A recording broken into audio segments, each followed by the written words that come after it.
And welcome in, everyone. Glad to have you guys back at the stream once again here. Special live stream today. Haven't covered baseball in a while, so this is pretty cool. A special live stream of MLB tonight. Huge game as far as these two teams, and more so for Toronto, as they are the number 2 team in the wild card at AL East. It is tight between the Red Sox, Blue Jays, and Yankees. Right now, Boston, the first wild card team, 86 and 65.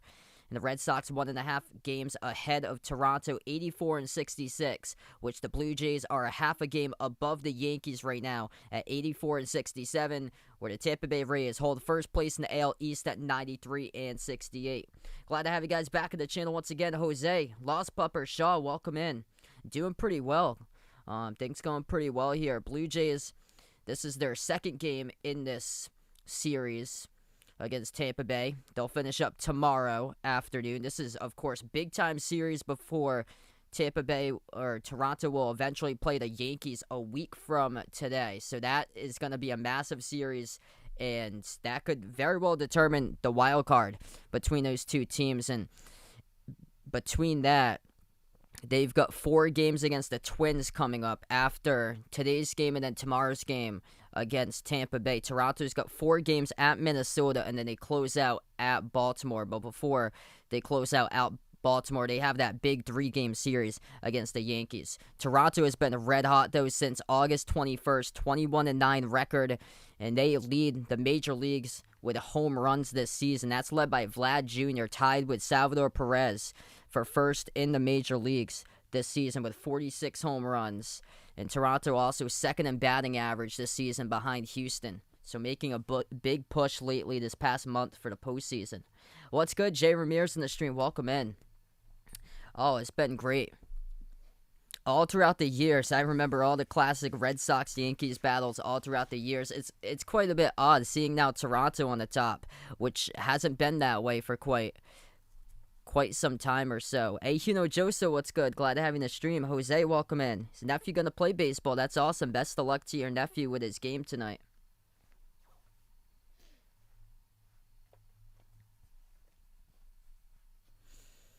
So big matchup between these two teams. Tampa Bay coming in leading in the AL East. They are right now 7 games above the Red Sox at 93 and 58 on the season. This is at Tropicana Field today, home of Tampa Bay.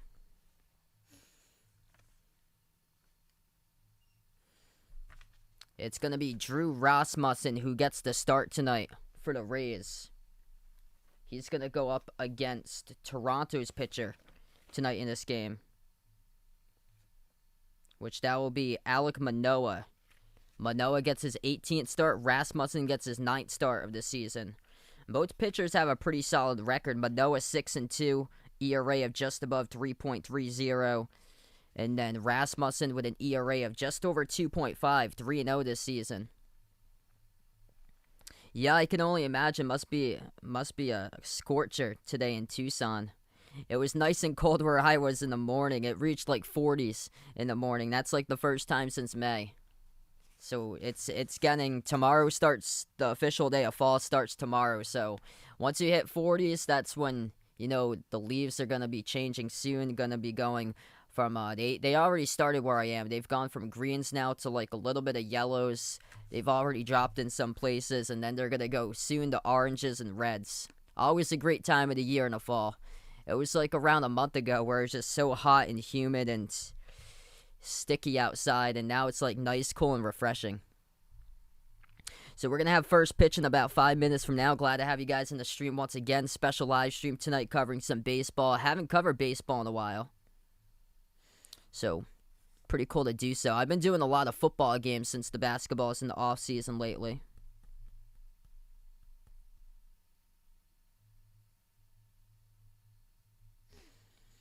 What's good? Slinksy on the stream. Welcome in. Yeah, Tampa Bay with a victory yesterday, 6-4 over Toronto. So game number 2 of the series. Yeah, I've been covering some football games lately. I think the next game I'm going to do is on Sunday night, because I'm going to be away during the weekend, and I have a couple other things to do later this week too. What's good, Ryan on the stream? Welcome in. Glad to have you in the channel. What team should you pick here for week 3? So, 3 strikes and out. So, I've been doing, like, an eliminator challenge myself. I think I went with Buffalo this week against Washington. I like Buffalo at home. They lost their season opener against Pittsburgh, so I think they have a great chance to bounce back for their second game at home. Also, there's a couple other ones. Denver, I like Denver over the Jets. Denver's at home too in that game. And then Carolina on Thursday. I like Carolina against Houston. I like the Panthers a lot. Houston starting a quarterback that's never started before. And Carolina's defense has been extremely solid through the first 2 games. So those are a couple of games I point you in that direction. Also, I like the Browns over the Bears too. A lot of those early games at like 1 o'clock on Sunday, those are ones that I like the other team over like the other quite a bit. The Browns over the Bears.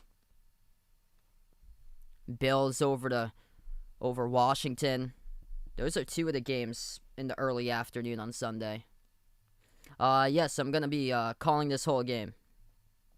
Unless for some reason it goes into some crazy extra innings that go past like 1 or 2 in the morning or so, for some reason. Vegas, what's good, man? Huge game going down. Also, the Red Sox hosting the Mets today. So Boston currently holding the number 1 wildcard spot in the AL. Toronto right behind for the second wildcard spot.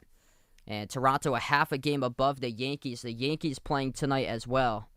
New York's taking on Texas. Texas with a record of 55-95. That game is at New York in the Bronx. So we get some big games as far as AL wildcard, AL East implications for the playoff standings. About 11 or 12 games left in the Major League season before the playoffs start to get rolling.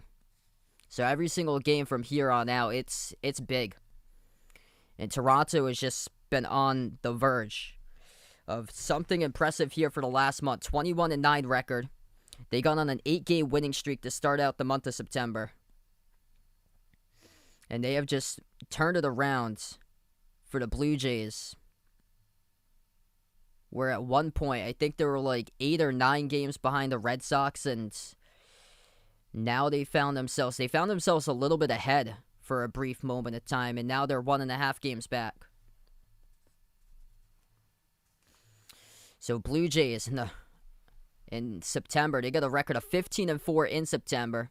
That's the best among the major leagues in the month of September. Also, they're averaging over 7 runs per game. That is first. Their electric offense, which they have the second highest batting average this season in the major leagues behind Houston, and also lead this season in home runs now with 240 as a team. Vlad Jr. tied with Salvador Perez at 46 homers this season. So Toronto will go in the blue uniforms today. The white letters with a red outline for the Blue Jays.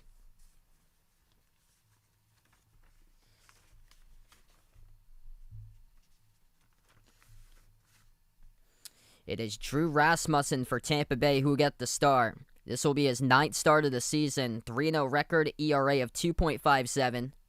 He's pitched 49 innings so far and struck out 43, walked 12 batters. George Springer will lead things off tonight for Toronto. Marcus Semien batting second. Vlad Jr. will be up third. Bo Bichette up fourth. Teoscar Hernandez is fifth. Sixth is Alejandro Kirk.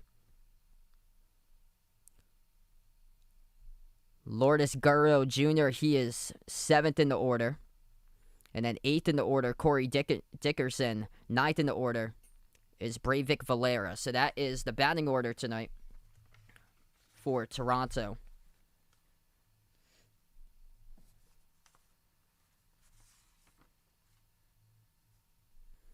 If you guys are new in the stream, spike the thumbs up, hit that like, hit that subscribe. Glad to have you guys be a part here tonight on the channel. Special live stream. Haven't covered baseball in a while since like the Little League World Series, so it's been almost a month.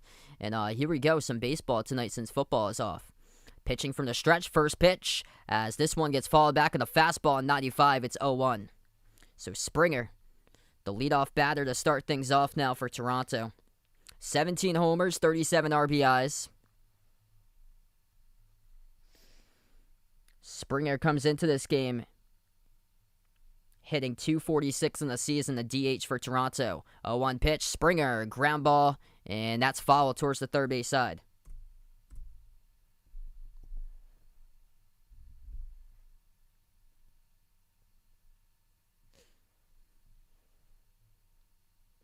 So getting ahead in the count early, Rasmussen, the pitcher for Tampa Bay. He's up 0-2. The 0-2 pitch from the stretch delivers. Slider taken outside, ball one.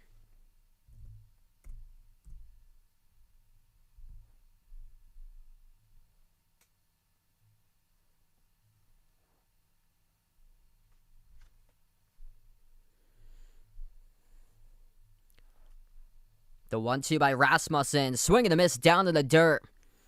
Got him on a breaking ball. That is strike number 3.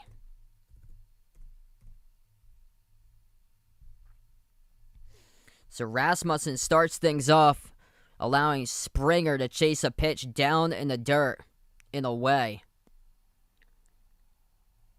That is strikeout number 44 this season for Drew Rasmussen.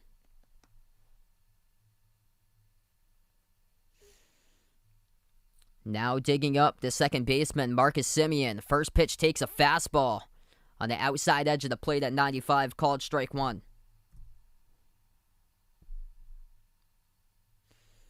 Batting .270 this season, 41 home runs. That is second on the team behind the 46 by Vlad Jr. 0-1 pitch, fastball again.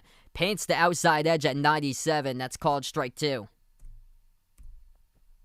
Dialing it up right from the start, Drew Rasmussen showing his command to start out this game right on the mound. Ahead in the count again is Rasmussen 0-2. The 0-2 pitch delivers. Breaking ball, check swing. Did not go. It was just below the knees and outside for ball 1.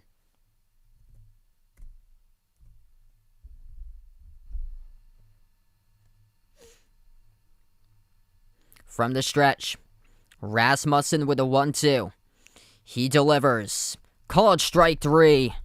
On the changeup, he paints. Going down, looking, that is Semien. On 3 called strikes. On the outside edge of the plate. That's 2 strikeouts to the first 2 batters faced tonight by Rasmussen.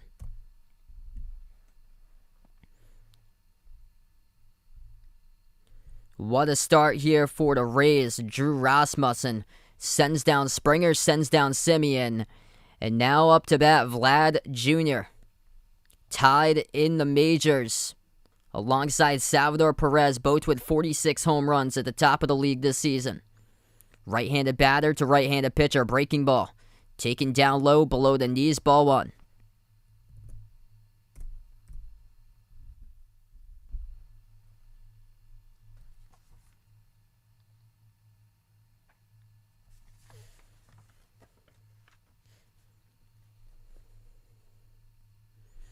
The 1-0 pitch to Vlad Jr. Down low on the fastball, 2-0.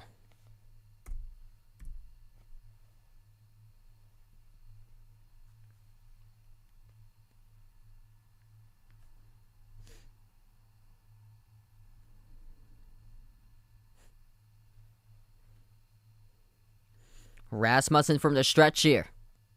The 2-0 pitch he delivers. Followed right back by Vlad Jr. 2-1.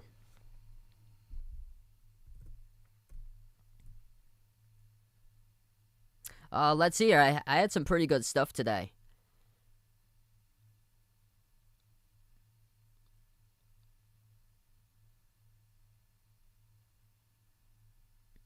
I had a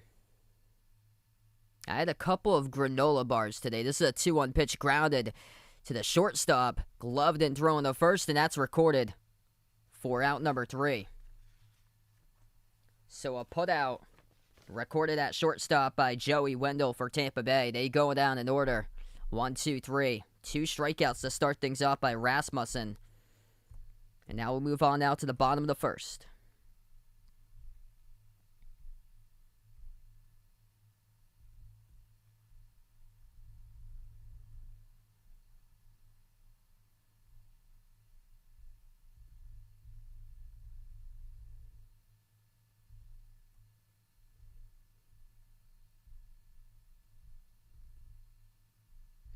It was like a peanut butter kind that I had. That was for my snack. Let's see. Oh, okay, yeah. When I got home today, I had stew. When I got home.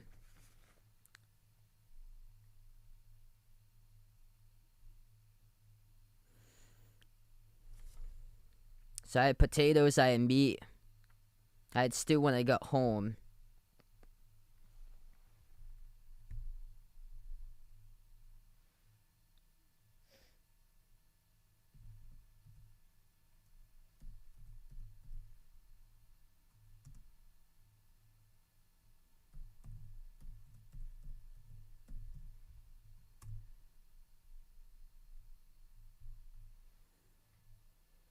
What's good, Brandon? Welcome to the stream. Dave, welcome on here. Doing pretty well.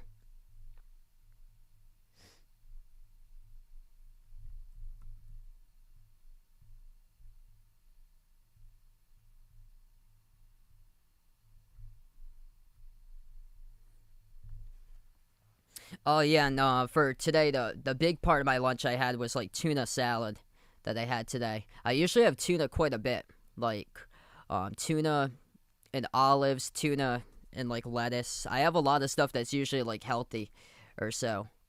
But I eat tuna like quite frequently.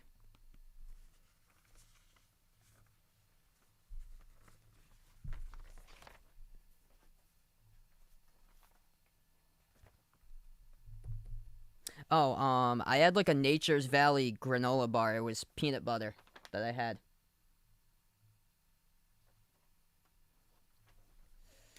So Tampa Bay now up for their first time today. Leading things off will be Brandon Lowe, the second baseman for the Rays. First pitch, Lowe lines this one in the right center field. That drops in there for a base hit. The first pitch he sees, he takes it opposite field. Terrific piece of hitting. As the pitcher today starting this game, Alek Manoah. 6-2 record for Toronto, ERA of just over 3.30 in the season. And pitching 93 innings, striking out 102 and walking 31 batters. So great way to start things off tonight. At the Trop for Tampa Bay. Bottom of the first pitch, opposite field to right center field. Lined in there to start things off with a base hit. That's Brandon Lowe now on first.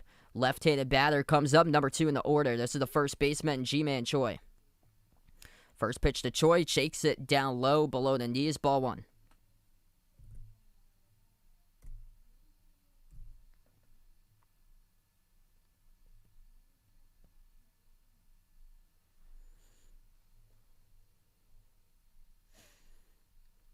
One 0 pitch. Slider misses the zone outside, 79 miles per hour, 2-0. What's good, York Baller? Welcome to the stream. Yeah, they had two tough at-bats to start things off with. Back-to-back strikeouts for Tampa Bay to record. Rasmussen delivering on the mound to start things off at the top of the first. 2-0, missing the zone down low on the fastball by Manoah. It's 3-0.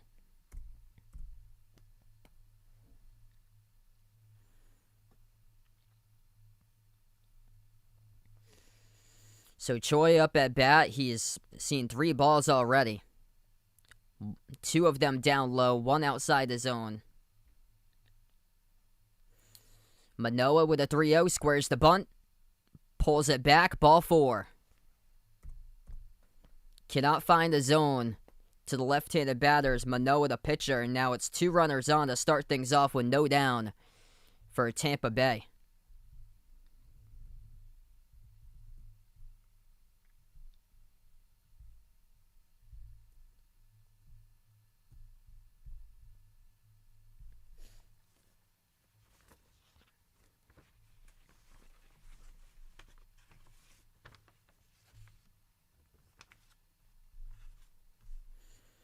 Manoah once again from the stretch. Faces the third batter, throws in a slider at 80, called strike 1.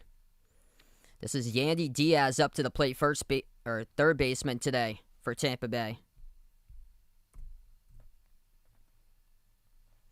1 pitch. Diaz cranks this one. It's going to be still in the field of play. under it at left field, as that's the first out of the inning, recorded by Guerrero.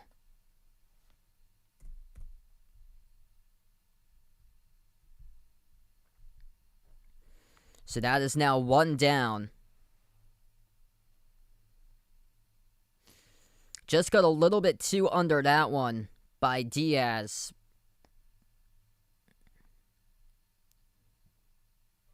Too much under it. He had a chance to crush that one out of the park.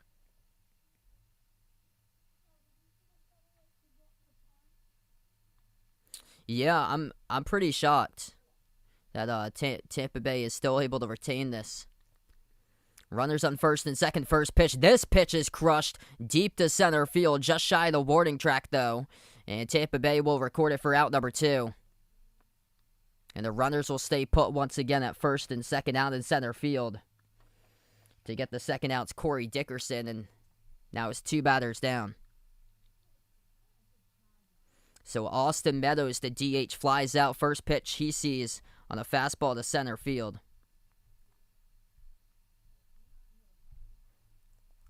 And this will bring up number 5 in the order. Joey Wendell, the shortstop tonight. He comes up to bat.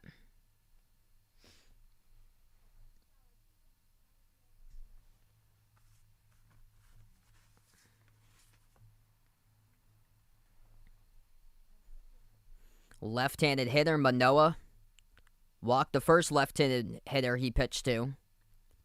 So that was G-Man Choi, walked on 4 straight pitches in a row. Runners on first and second with 2 outs. Choi's on first. It is Brandon Lowe who's on second. And calls time, steps out of the box as this is Wendell.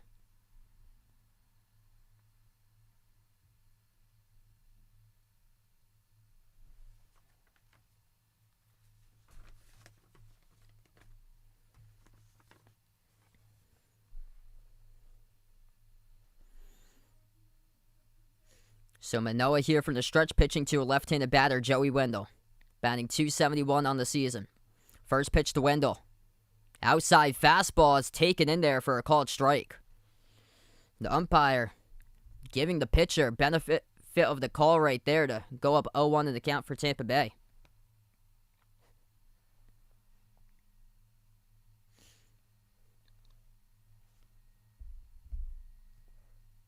From the stretch, the 0-1 pitch delivers. Called strike 2. At the knees and outside again. We're looking at this ESPN strike zone box. Both of those pitches were outside the zone in the strike zone box. Painting the chalk, and the umpire giving the benefit of the call to the pitcher Manoah on back-to-back pitches. Manoah from the set here. He's gone 2 straight changeups. The 0-2 pitch delivers. Breaking ball, swing and a miss, strike 3. Gets him at a breaking ball at the dirt. Bases occupied. First 2 runners went on, and then the next 3 batters went down to close out the inning. As we are finished with the first inning here. Still scoreless.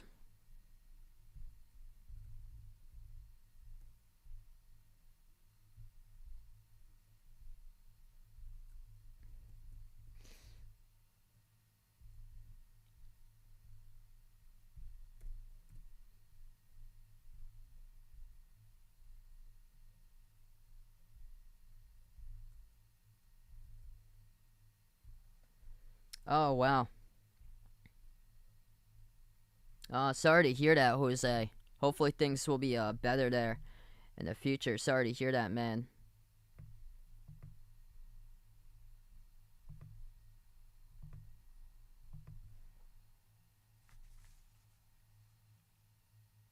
Wow, 10-0 at the bottom of the 9th inning.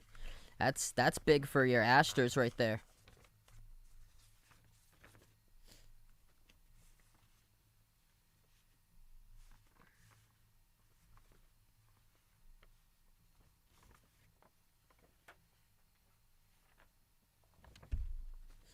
So if you guys are new in the stream, hit the thumbs up, spike the like, hit the subscribe. Right now we're just switching between innings. We're going to start off the top of the second in just a bit. It's going to be number 4, 5, and 6 batters coming up for Tampa Bay. First 2 hitters in the lineup, George Springer and Marcus Semien, went down striking out. And then Vlad Jr. grounded out to shortstop to end the top of the first inning. It's going to be Bichette, Hernandez, and Kirk coming up, the next 3 batters in the lineup for Toronto.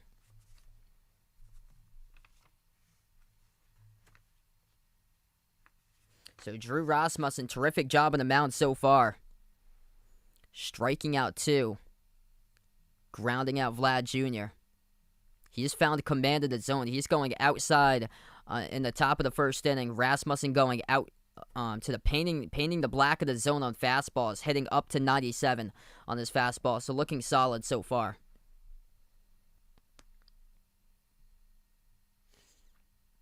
And he does it once again to start off this inning. 96-mile-per-hour fastball. Paints the outside edge of the plate. That's a called strike 1 to Bichette. So once again, the pitcher, Rasmussen, ahead of the count to start off. 0-1 pitch to Bichette. And he follows it back, makes it 0-2.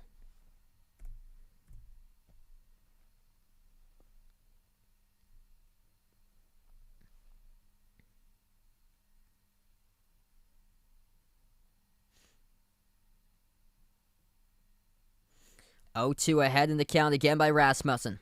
From the stretch, he delivers to Bichette. Bichette goes fishing, follows it back.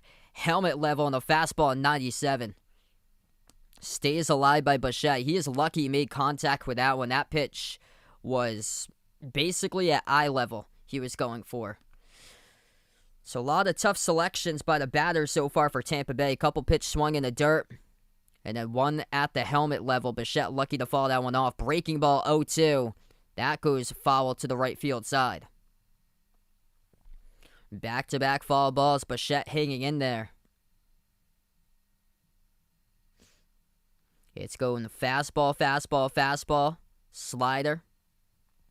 On the first 4 pitches to this at-bat to Bichette. Rasmussen from the stretch. The 0-2 pitch he delivers. Bichette again follows this one off towards the right field side out of play. So hanging in there. That was a terrific spot by Rasmussen. Bottom right corner. The outside edge at the knees of the plate. Just to make contact to that one. That is a lifesaver right there by Bichette to just hang in there on a pitch like that on a slider. At the knees in the outside corner. 0-2 pitch delivers. Ground ball to the second baseman. Gloved and thrown to first. That's the first recorded out of the inning. As that goes to Brandon Lowe for the put out.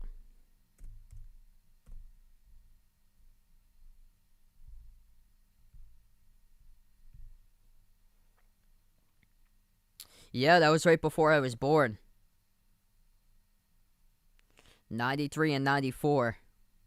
Those were the last 2 times, because I remember when I started streaming back in 2019, I kept on saying those are the last 2 times that Toronto ever won a championship as a city until the Raptors won 2 years ago.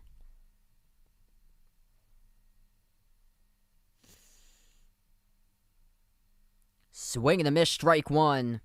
Number 6 batter to order, the right fielder, Teoscar Hernandez, hitting .303 this season, 29 home runs. He is up now to the plate.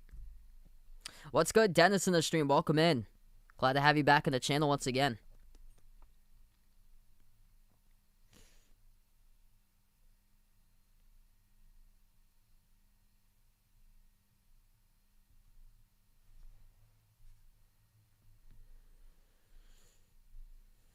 Rasmussen again ahead in the count. 0-1 delivers to Hernandez.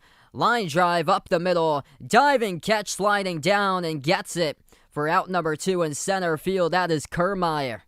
Terrific catch. Sliding on his backside and corralling it as that ball looked like it was going to drop right in front of him in center field. And able to range up, slide up, and get underneath it and corral it on a basket type of catch. That is incredible. Cradles it in there off of the slide. That was a perfectly timed slide.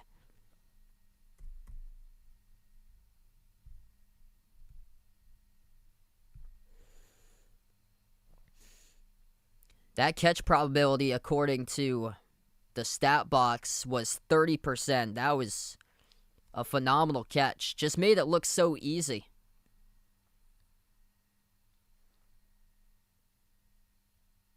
What's good? John Emmanuel, welcome to the stream from the Philippines. Andrea, what's good? Glad to have you back in the stream. Over 88 degrees where Jose is. Things getting chilly. It was like 45 at night yesterday. That's like the coldest it's been since May, I believe. So, you know what is 45? It's time that the leaves are falling off the trees. First pitch, breaking ball, taken for strike number 1.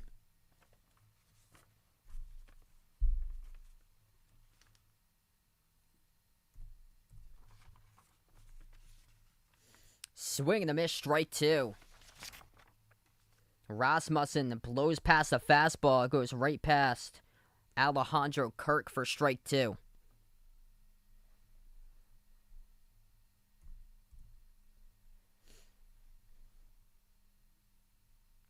Oh, yeah, I remember that. Yeah, when I was young, I think like the early 2000s, we used to have dial-up internet. 0-2 pitch. Rasmussen.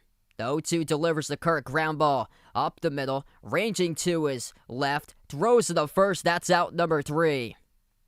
Terrific range shown by the shortstop, Joey Wendell, as he's able to get the ground ball up the middle, ranging towards his left. And now it's 3 up once again, 3 down for the Tampa Bay defense. Sliding catch out in center field, Kevin Kiermeier for the second recorded out of the inning. And the defense showing up there in the top of 2.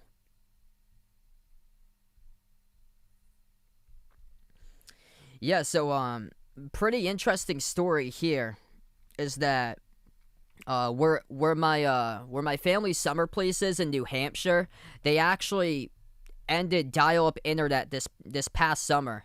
They didn't have Wi-Fi at all. Like up in New Hampshire, there's parts in New Hampshire that don't have like Wi-Fi.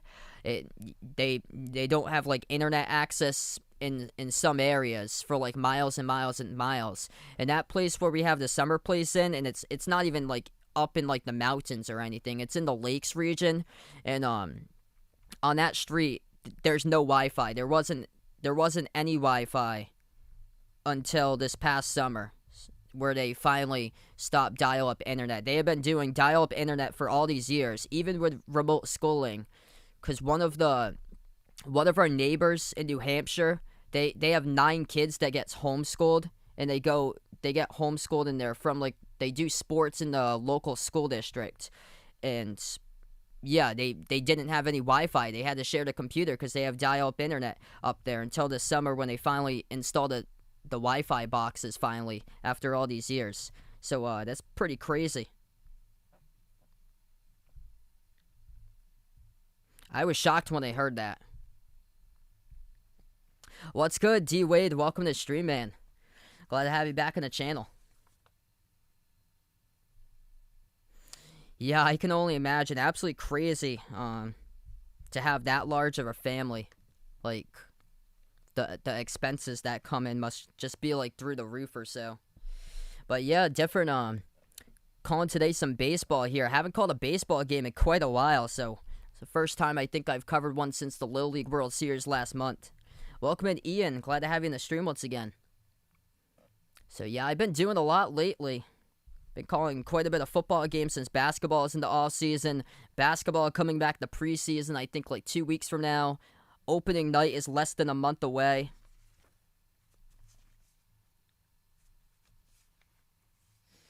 Tampa Bay up again to bat. We're at the bottom of the second inning. First pitch by Manoah. That's called ball. Ball number 1 to start things off. This is Manuel Margot, now the batter. He takes a slider at the knees for a called strike 1.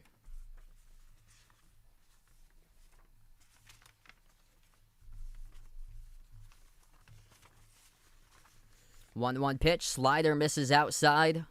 Down and away for ball 2.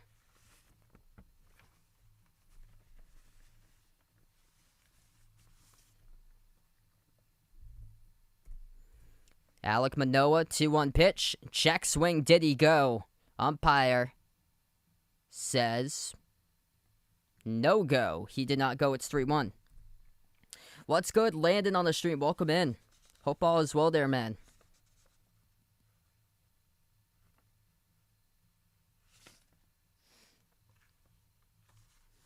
Manoah with a 3-1. He delivers. Check swing again.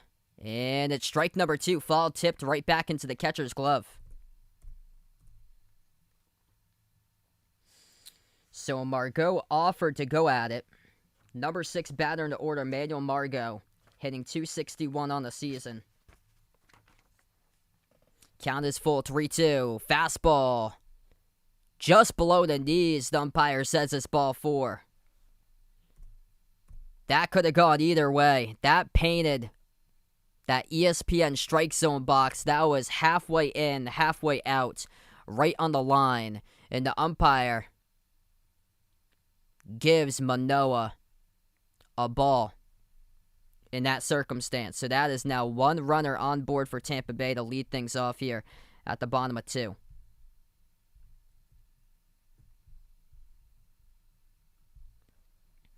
Left-handed batter coming in, number 7 in the order. This is Kevin Kiermeier. He had a sliding catch in center field. First pitch, ground ball to second, throwing to first. That's a double play.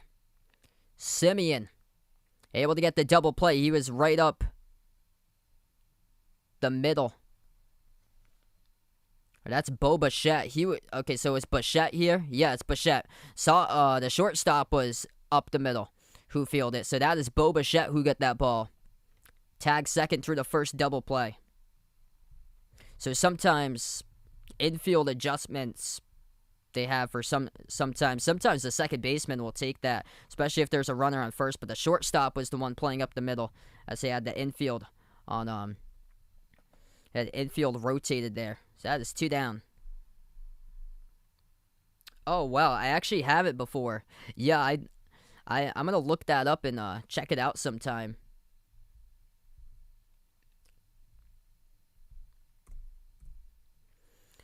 First pitch missed the zone. Second pitch was a foul ball, making it 1-1. Mike Zunino, the catcher, number 8 in the order. Oh, yeah, going to be a huge game. Rams against Tom Brady and the Bucs this weekend. Expect a lot of points in that one. If you have players in fantasy, I think you're going to have a great fantasy week if you got like a ton of players in that game. Zunino follows it off to the back. It's 1-2.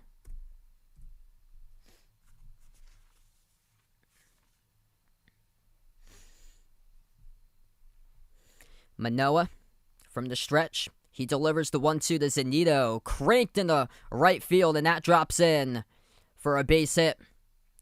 Takes a fastball at 94 miles per hour opposite field to right field, in for a base hit. Great piece of hitting by Zunino.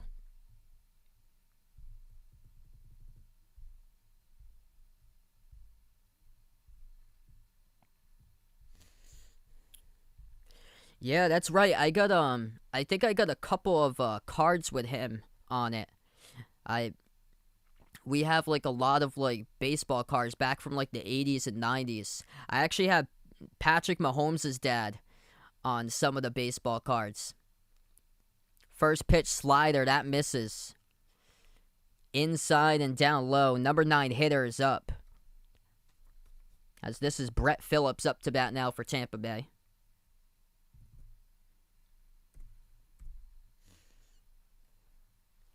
.1-0 pitch. Check swing, goes through the zone, called strike 1. Yeah, college basketball is starting up early November. That's coming up soon too. I saw they started posting like the schedules on ESPN for the games. 1-1 pitch. Strike number 2. That's a fastball that finds its way to the top middle over the plate. That pitch got looked at by Phillips. From the stretch here, runner on first.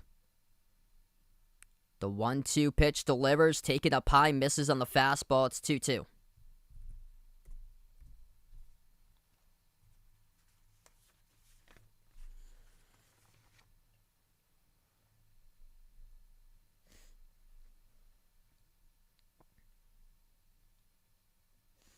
Manoah from the stretch delivers the 2-2. Breaking ball just misses. Great spot. That's a terrific spot for a miss. It just broke a little bit too inside in. Missed the zone just barely in a slider just inside, making it 3-2. He had a pitch to waste. Great spot on that. And even better for the batter, Phillips, not to chase again. Misses on the slider inside back-to-back times in a row. So now it leads to a 3-2 full count walk. Brett Phillips aboard. And now it's going to go back to the top of the order.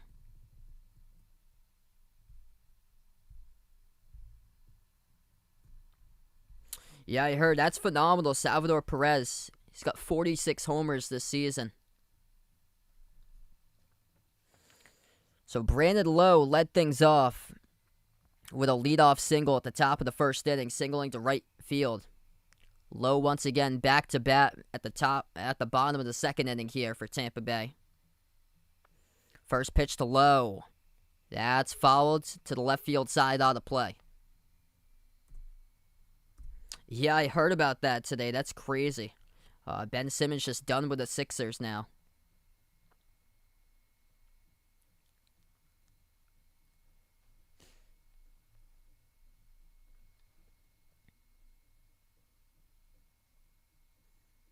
Lowe with 34 home runs this season.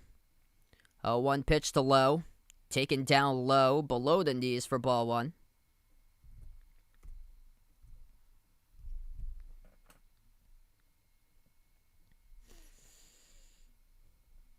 On deck is Ji-Man Choi for Tampa Bay.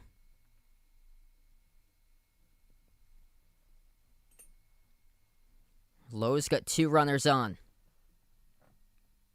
And the umpire calls time. Lowe will step out of the batter's box. And through 30 pitches so far, and 1 2/3 innings, getting a lot of use out on the mound, is the starter with Alek Manoah.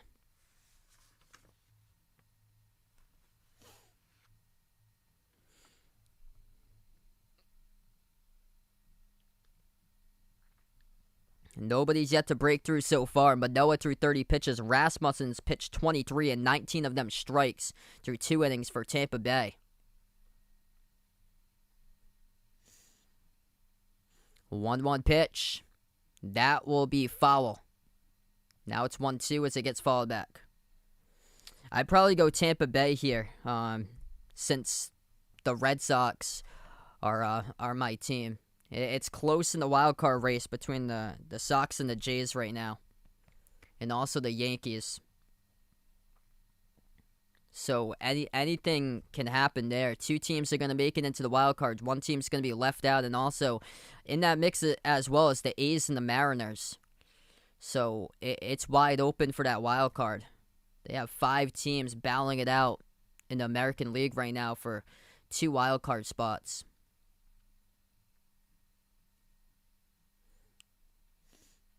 Manoah checks the runner. Now the 1-2 slider. It's in there in the gap. Rounding third, heading home. The throw to the plate. Sliding into home. That's Zanito. The throw off kilter, and it's 1-0 Tampa Bay. Perfect to start things off. 2 for 2 today with Brandon Lowe with 2 base hit singles. Great piece of hitting right there. Left-handed batter, he takes in the ground ball between third base and shortstop to opposite field as it rolls into left field.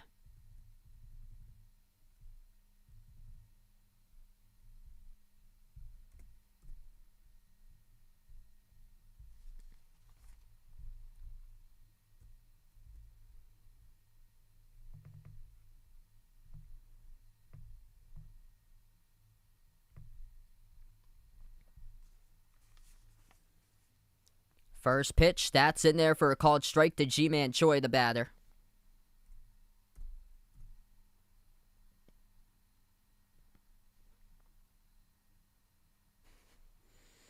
That would be not even a fair fight. Little league against major leaguers.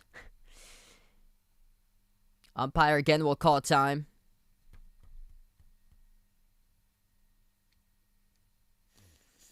So Tampa Bay getting a runner home after there was a double play that was turned at shortstop by Toronto to put the first 2 outs in the board by Bichette, and there was no runners on, and then things started off with a walk, which Zunino was the one who got sent home.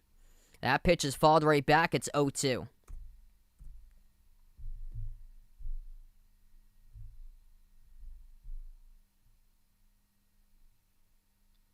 Manoah's gone fastball and fastball to start off the 2-pitch count to Ji-Man Choi.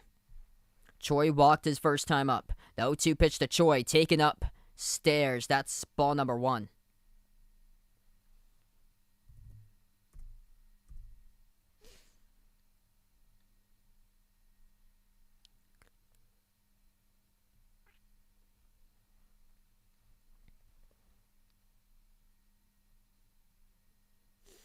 The 1-2 pitch. Low and outside, ball 2. Missing on a changeup at 89.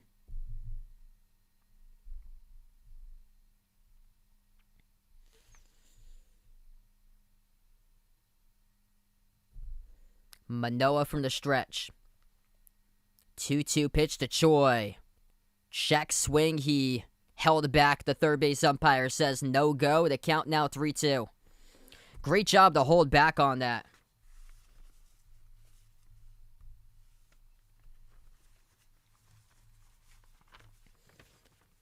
That was a pitch that Manoah wanted. He went fastball outside edge of the plate, but couldn't get Choi to offer. Choi walked the last time up. Now he's battled back with 3 balls and 2 strikes. Manoah, count full. That one misses the zone. High and outside in the fastball. That's at eye level. And now the base is loaded for Toronto's defense, and they are in trouble. Tampa Bay with a run on the board, looking to add some more now at the bottom of the 2nd inning.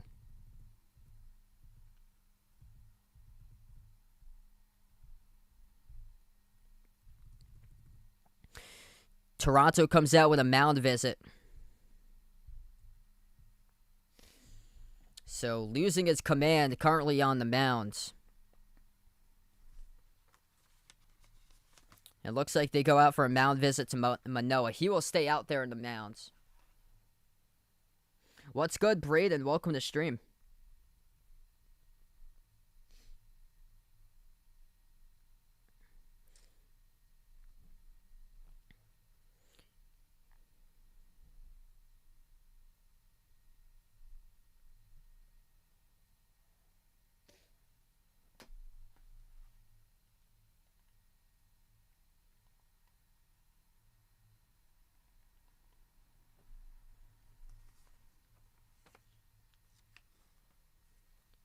First pitch dialed up. That's a called strike in there. This is Yandy Diaz, number 3. Hitter in the order. He is up now. They got the infield playing back for Toronto. 0-1 pitch to Diaz. Pop fly followed right back to the screen. It's 0-2.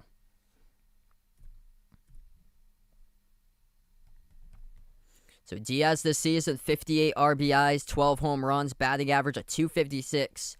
And he's got a good spot in this game right now. Bases are juiced, 2 outs.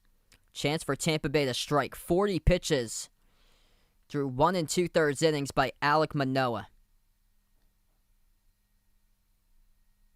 5 of 6 batters that he has faced has reached base this inning. They had 2 outs in 1 play. It was on a double play. Ground ball up the middle. Fielded by Bichette. 0-2 pitch. Down low and away. Missing on the slider at 84. It's 1-2. Manoah losing a lot of his command. He is lucky right there that was not a wild pitch. Great job behind home plate by the catcher to get a body on that one for Kirk, the catcher, today behind home.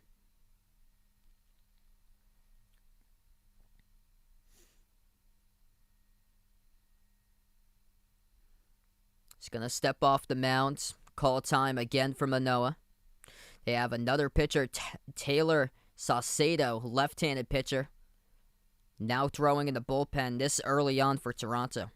Hey, no problem, Jose. Well, you're welcome whenever you get the chance there, man. Enjoy the rest of your night.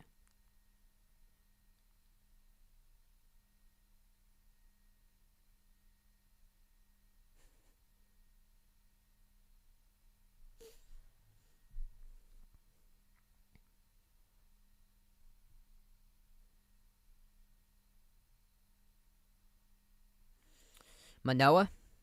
The 1-2 pitch he delivers to Diaz. Swing and a miss, strike 3. That was a big spot right there for Toronto to get out of a jam. Bases loaded, 2 down.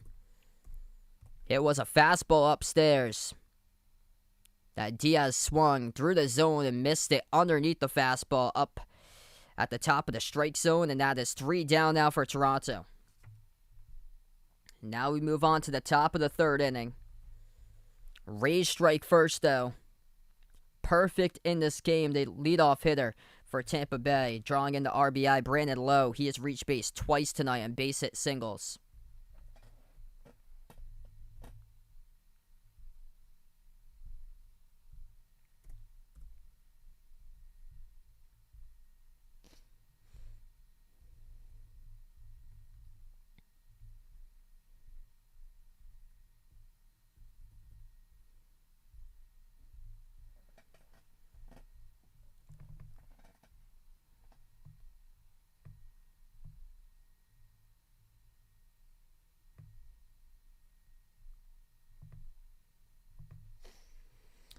If you guys are new in the stream, hit the thumbs up, spike the like, hit the subscribe. Glad to have you back on the channel once again here. Special live stream covering some Major League Baseball tonight. Haven't covered baseball in quite a bit, so glad to do so. Huge game as far as the wild card standings taking place. The Rays are at the top of the AL East, 93-58, 7 games ahead of the Red Sox. As Boston, the first wild card team, record of 86-65. The Red Sox are 1.5 games ahead of the Jays, which are the number 2 wild card team. And then the Yankees are half a game behind Toronto at 84-67, where the A's and the Mariners are also behind in the wild card. The A's are 2 games behind the Jays, and the Mariners are 3 games behind the Jays. Yeah, my day's been going pretty well.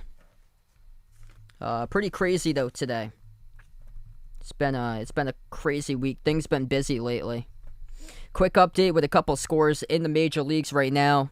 Red Sox Mets tied up at the top of the 3rd inning, and the Yankees strike first. They're up against the Rangers, bottom of the 2nd, 1-0 for New York. We'll keep you posted on those games tonight, as far as they have big time implications as far as the wild card. Cardinals up against the Brewers 1-0. Twins leading the Cubs 1-0. Orioles Phillies scoreless at the end of the 2nd. Tigers winning today over the White Sox 5-3. And right now Marlins Nationals top of the 5th. That game is still scoreless. First pitch he sees lines it into left center field and leads things off with a base hit to start things off at the top of the 3rd inning.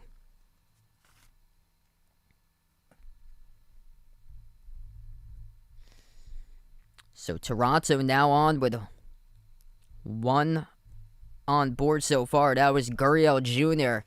able to line one into left center field in the first pitch he saw. Takes it opposite field on the drive.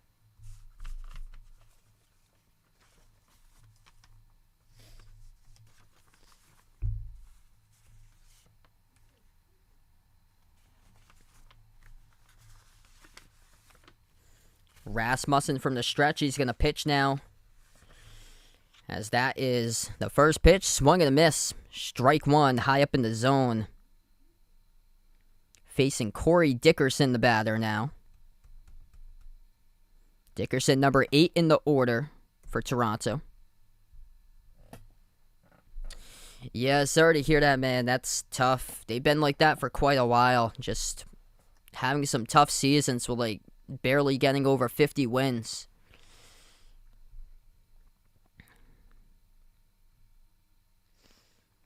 Big difference so far in this game is the 2 pitchers. Manoah is throwing almost half of his pitches as strikes. 0-1 pitch.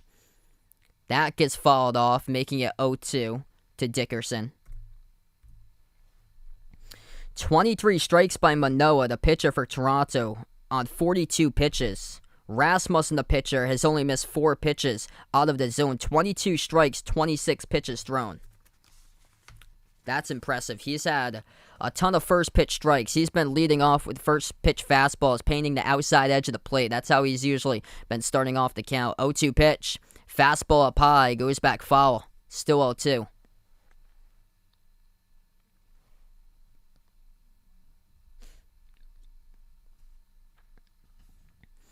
So this is the number 8 batter in the order.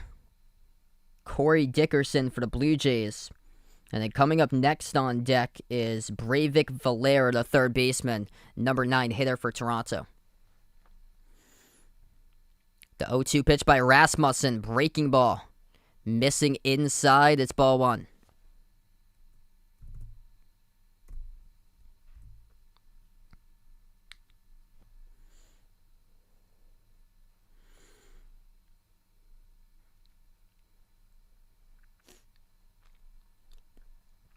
The 1-2 pitch.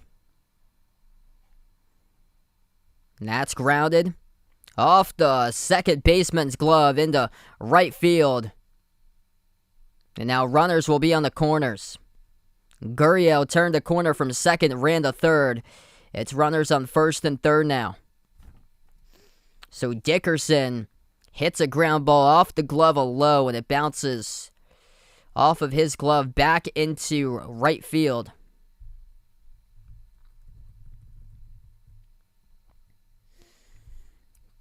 So Toronto with a golden opportunity here to capitalize. Number 2 in the MLB as far as batting average this season behind Houston, leading the major leagues in home runs.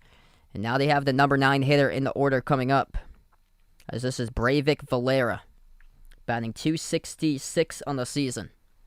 Left-handed batter.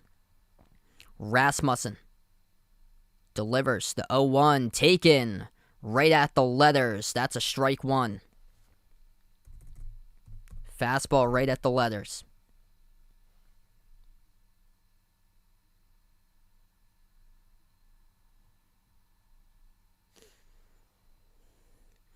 The 0-1 pitch by Rasmussen. Down low and inside, ball 1.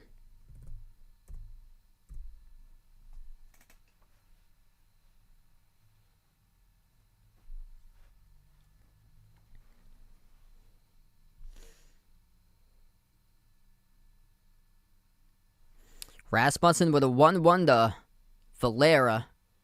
Taken down low again, it's 2-1.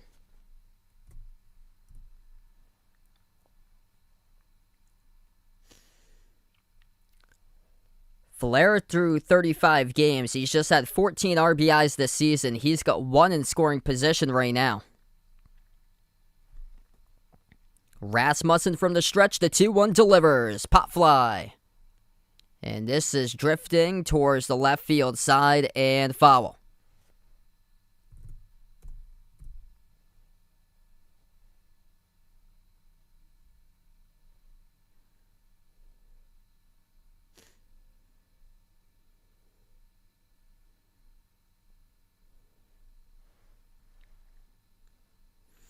So once again, the pitcher for Tampa Bay, Rasmussen battling back. He struck out 2 batters, both in the top of the first inning. Still looking for his third. The 2-2 pitch to Valera. Ground ball up the middle. Ranging to his left, throws the first. That is out number 1, but a run comes home. Valera brings in his 15th RBI of the season. That sends home Gurriel, and this game is tied.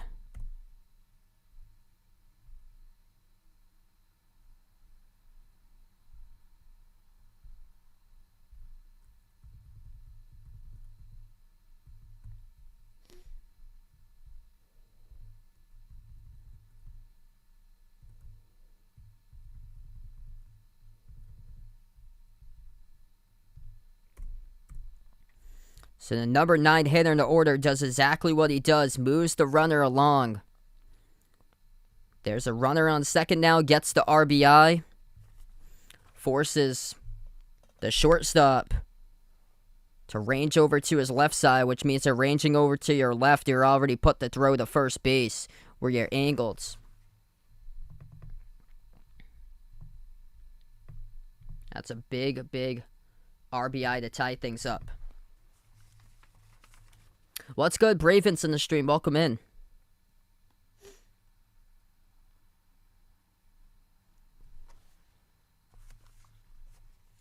Rasmussen will now face the leadoff hitter. George Springer struck out to lead things off at the top of the first. First pitch to Springer.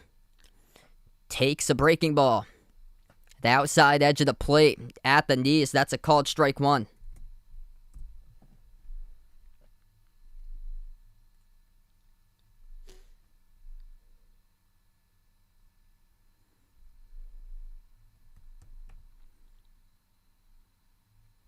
Rasmussen to 0-1, bouncing right in front of the catcher.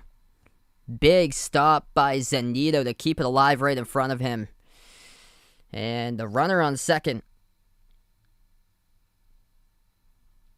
chooses not to go.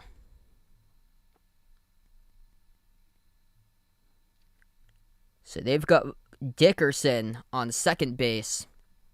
Valera with the RBI who sent home Gurriel. 1-1 the count. Swing and a miss, strike two. Misses a fastball by Springer. That was a home run type of swing right there. He wanted that one. He was looking to crush that pitch.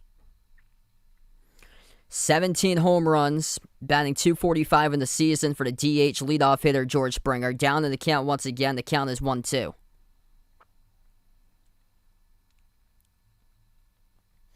We'll see if Rasmussen goes back to the fastball. It's been slider, fastball. 87, 87, 97 on the first three pitches by Rasmussen to Springer.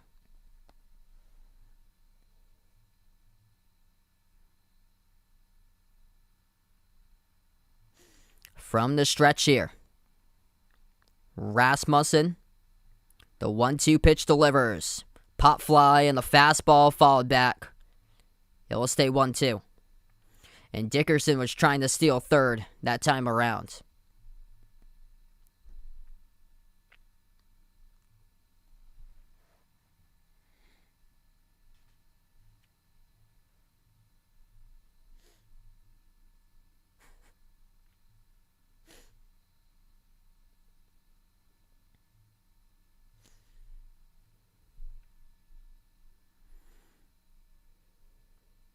Rasmussen again. The 1-2 pitch to Springer. Breaking ball taken outside. It's 2-2. Oh boy, big day for Vegas tomorrow. He's getting his hair cut, looks like. Haven't got one in over like 3 months. Oh, the kids at college, I bet, will be loving that.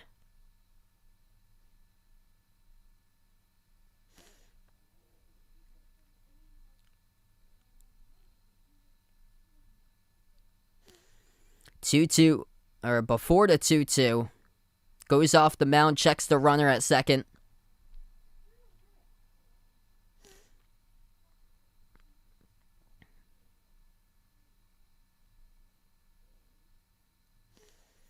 Okay, so now we'll have the 2-2 pitch. Rasmussen comes to the set in the stretch. The 2-2 pitch delivers. Not offering. Count is full now. It's a great pitch to take by George Springer. Below the knees in the breaking ball. A pitch that Rasmussen really wanted Springer to offer. Like the first time up, he chased a breaking ball in the dirt to be a swinging miss, strike three, and that time he didn't. So learning from the first time up is Springer, and now he battles back as this count is full. 40 pitches through in the game by Rasmussen. A wild pitch soars right over the catcher. And the runner from second advances to third. And now runners are on the corners as that is a full count walk over to Springer. That pitch was just airmailed. Quick update. The Yankees, again, breaking through against Texas.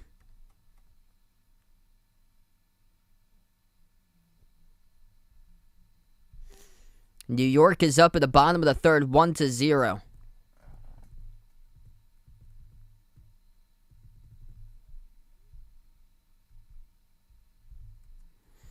So big games for the AL wildcard implications. This pitch is lined to the second baseman. Able to glove it, throws the first, and that is 2 outs on a double play. First pitch by Simeon, he just lines it straight to Lowe. And Lowe just throws it over to first and doubles up on first base. That's where Springer was. Springer couldn't get back in time, so supposed to freeze up on a line drive, and he gets caught sleeping on it. That was a great piece of hitting. That infield shift was even more impressive. Big double play to close out the inning right there for Tampa Bay's defense. Brandon Lowe, right place, right time. Gets a line drive up the middle, throws to first, doubles up Springer. Couldn't get back to the bag in time at first base. That's a crusher, though, for Toronto. They had a runner on third base. off of a wild pitch, they started to gain some momentum, and then the inning ends like that. The next pitch just gets doubled up on.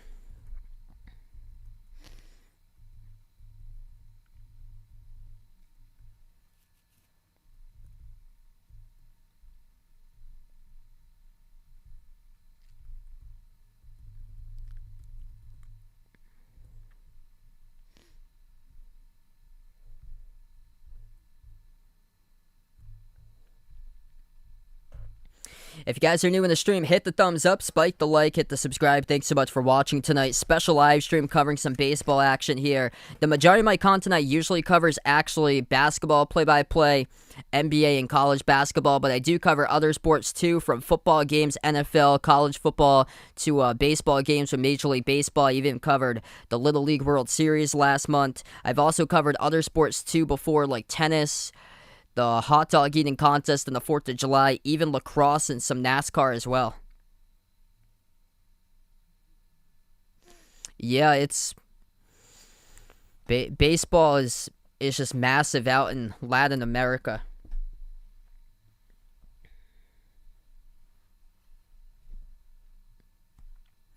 Yeah, they have some strong dudes that come up from Latin America that come up to the major leagues.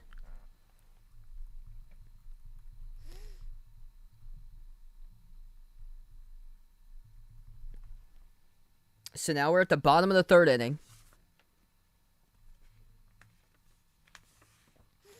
Tampa Bay up to bat. And first pitch misses the zone. It's Austin Meadows, the DH. He is up.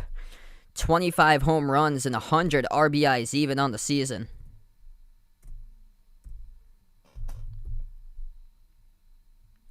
One-zero pitch, missing again. Down low and outside by Manoah. So, tonight's pitcher for Toronto, Alek Manoah, he has basically got around the same amount of strikes that he does as balls. He's throwing 24 strikes to 21 balls in this game. That's the first strike. So it's 2-1.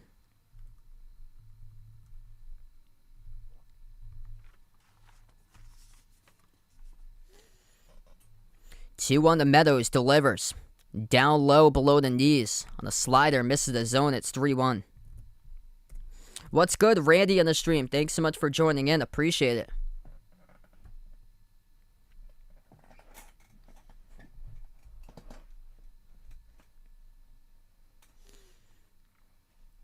Manoah with a 3-1 delivers to Meadows, misses outside for ball 4. On a fastball at 93, that's out of the zone.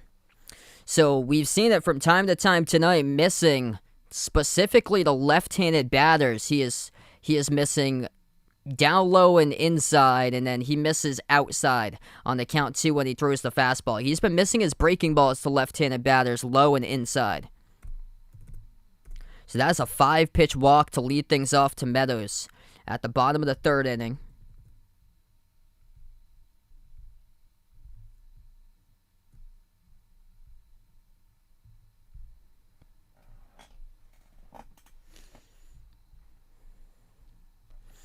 Yeah, the pitcher Rasmussen for Tampa Bay, at the end of his 2 innings pitch, he was throwing, I think it was around, it was 19 strikes to 23 pitches total. 19 to 4, that was impressive, and that's basically like almost a 5-to-1 ratio. First pitch, that's a fastball. Called for strike 1. The batter, number 5 of the order, this is Joey Wendell. And Wendell swings and misses. The count's now 0-2.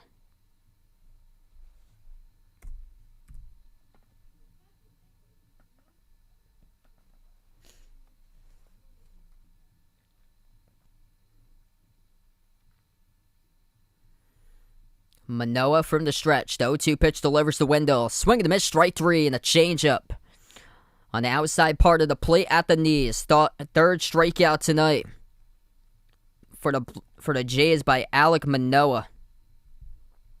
Now it's 1 down to the bottom of 3.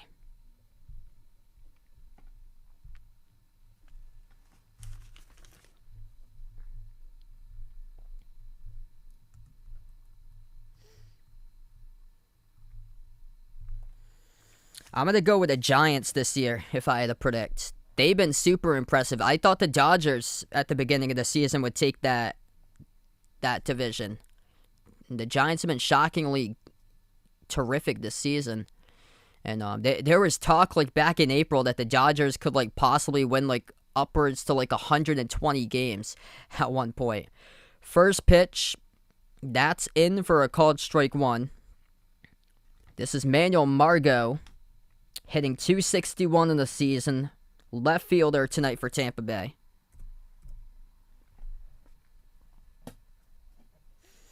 A 1 pitch, fastball, pop fly towards right field. Under it though, and records it for out number 2 is Hernandez.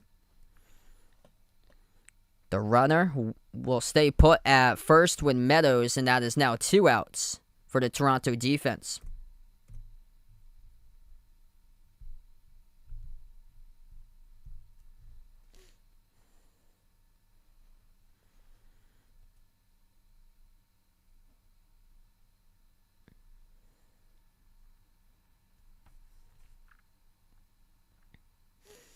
So Manoah right now this season ranked number 5 as a rookie for lowest ERA, coming into this game with a 3.39 ERA. First pitch by Manoah paints the outside edge of the plate. That is a called strike one as he is facing Kevin Kiermeier, center fielder, number 7 hitter in the order. Left-handed batter again. He just walked the last left-hander. Meadows, 0-1 pitch, down low. Meadows tries to steal second. Throwing one happen, he gets thrown out at second base. Bichette the one to apply the tag. Terrific gun thrown down by Kirk as Meadows is out by a long shot. That ball was received, and he was still like 2 steps in the slide from second base by the time Bichette got to that ball at second.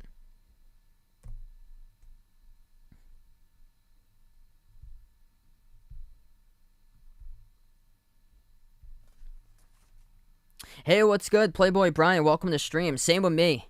I'm a big Red Sox fan myself. Yeah, so I'm from Massachusetts, so I'm a huge Boston sports fan. So Red Sox, Celtics, Patriots, Bruins are my teams. What's good, John in the stream? Welcome in.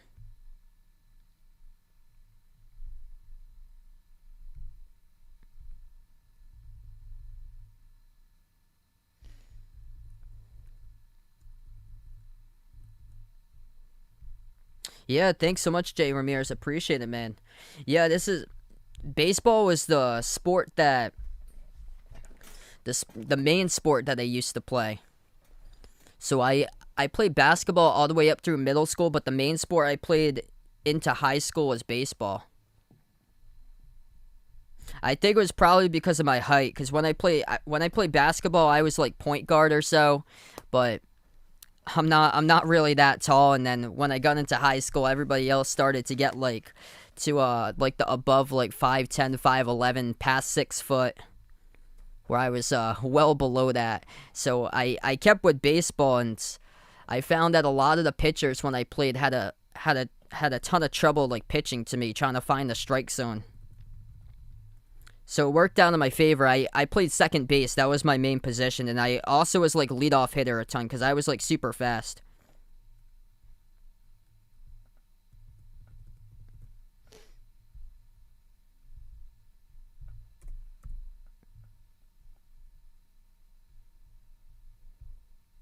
Oh, interesting here. So the Blazers you got and the Lakers. Cool there.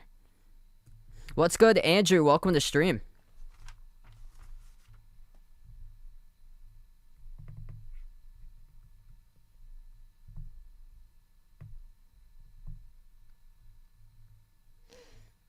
But yeah, some of the big things, especially when I got up to playing high school ball, some of the big things that were emphasized is this is a first pitch. That is a fair ball. Ripped down the line, the first pitch. He sees in the breaking ball is Vlad Jr. and will get at least a 2-bagger out of it. And he will. That's a stand-up triple on the first pitch. Takes it inside and rips it down the third base line to start things off with Toronto with a double for Vlad. So, yeah, one of the big things when I played ball that was emphasized first thing was taking it opposite field. That's one of the key things that we emphasize a lot.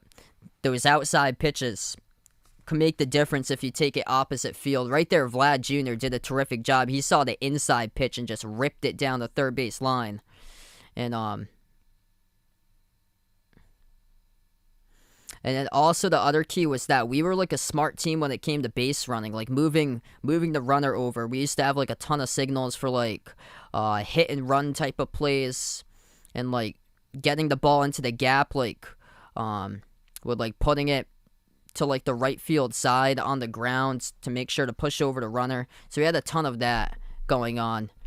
And a couple years after I graduated high school, as Bo Bichette swings and misses for strike number 1.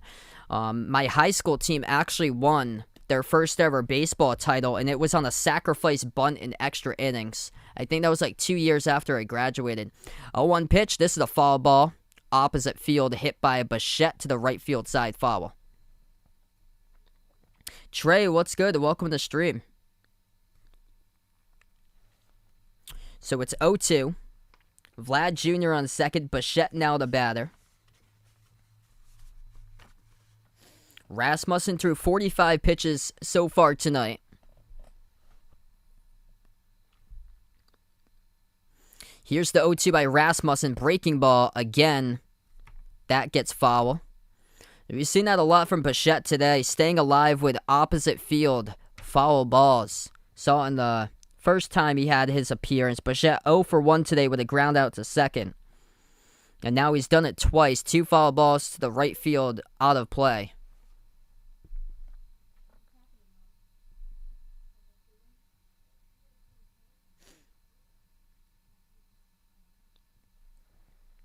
Rasmussen to 0-2, strikes out Bichette, swing and a miss, strike 3. And Bichette slipped in the box as well. That's the third strikeout tonight by Rasmussen. That was long awaited for him. He rung up Springer and Simeon, back-to-back batters to start things off at the top of the first, and he had gone without a strikeout for quite some time, and now at the top of 4, he finally gets one.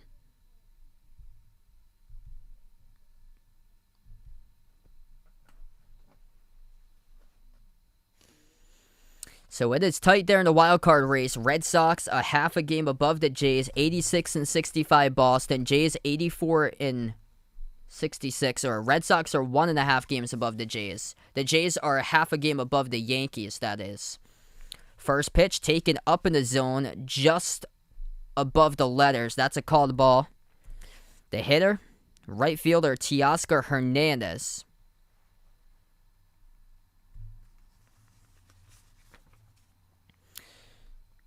1-0 pitch to Hernandez, down low below the knees, missing on a slider, makes it 2-0. I don't watch soccer that much. I want to see if I can like get into it, but I don't really follow it that much. I probably would root for the New England Revolution anyway, because that's like the local team near me. 2-0 pitch. Pop fly towards the right field side and foul. Goes over to Papa John's sponsor out in right field foul territory to the right of the foul pole.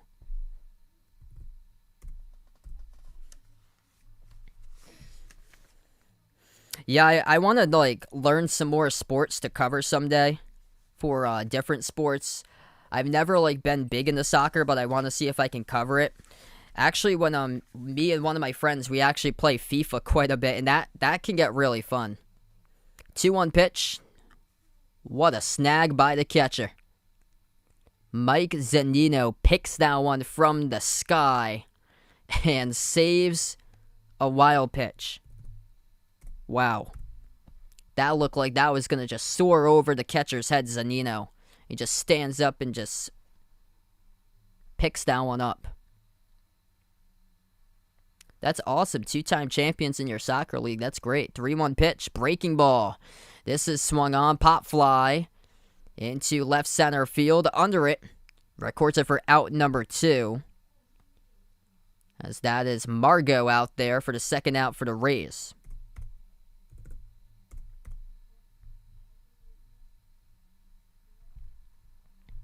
I know a ton of people where I am are like huge Portuguese soccer fans. Like when I think Benfica came to Gillette Stadium 2 years ago, and that was like it drew like a full pack crowd. It was like an exhibition match. Like a team from the U.S. took on Benfica at Gillette Stadium, and a bunch of people came to it. Because where I'm from, we have like a ton of immigrants that came from my area came from the Azores. So where I'm from, we have like a ton of people that's like a Portuguese descent, like either Portuguese or from the Azores that came over to Massachusetts. Breaking ball on the inside edge of the plate. That's a called strike to Alejandro Kirk, the hitter now. Number 6 batter in the order.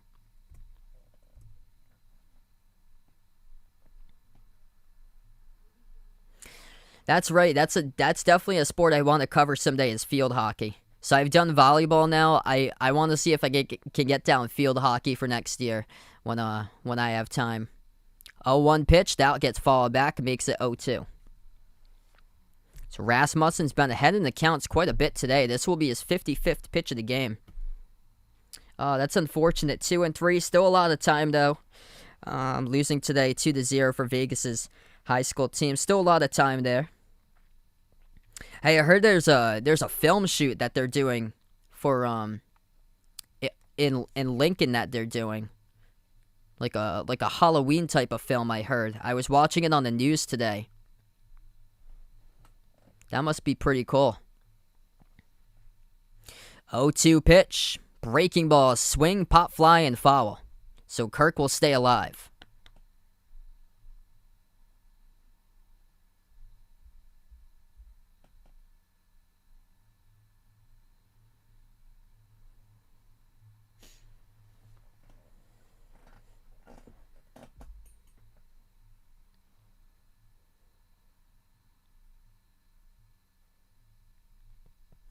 Yeah, that'd be cool to go to Portugal someday.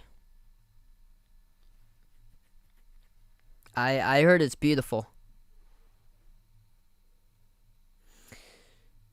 Rasmussen from the stretch. 0-2 pitch he delivers. Pop fly followed back, and the count will still stay 0-2.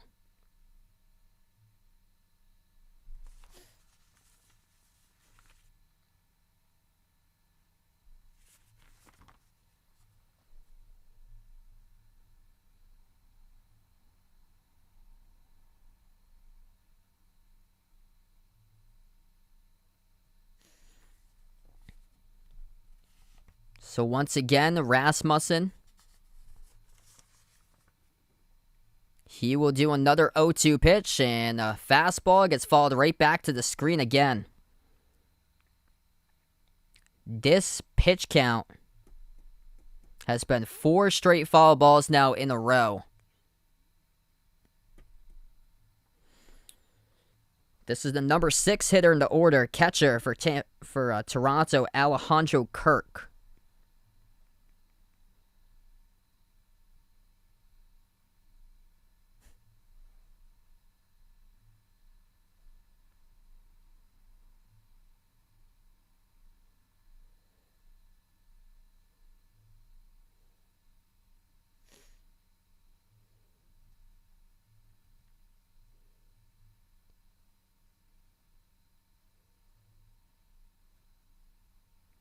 Oh, 0-2 pitch. Down low. Great block by the catcher. Zunino makes it 1-2. Yeah, I definitely want to do so, Vegas.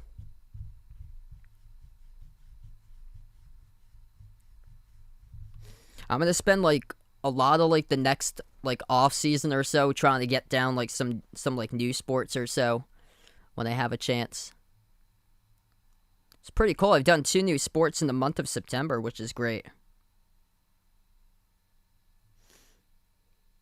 Yeah, I'm going to sign up when they do have lacrosse games as this pitch gets fouled back. I plan on signing up for some lacrosse games in the spring to cover for me in person, and then if there's like a chance to do another special live stream for like a big event, once again, if there's time from like basketball, I hope to do that too, because that was fun last year.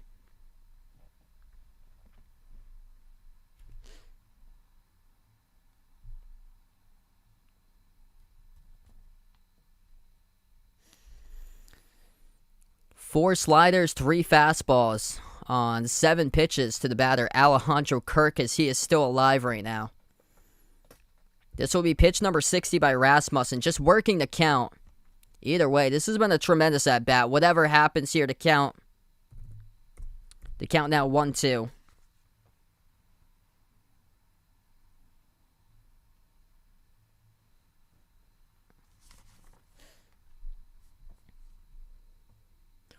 Rasmussen, the 1-2 pitch delivers. Kirk, pop fly. That's in the shallow right center field. And the center fielder under it, ranging to his left and records it for out number 3, is Kiermeier.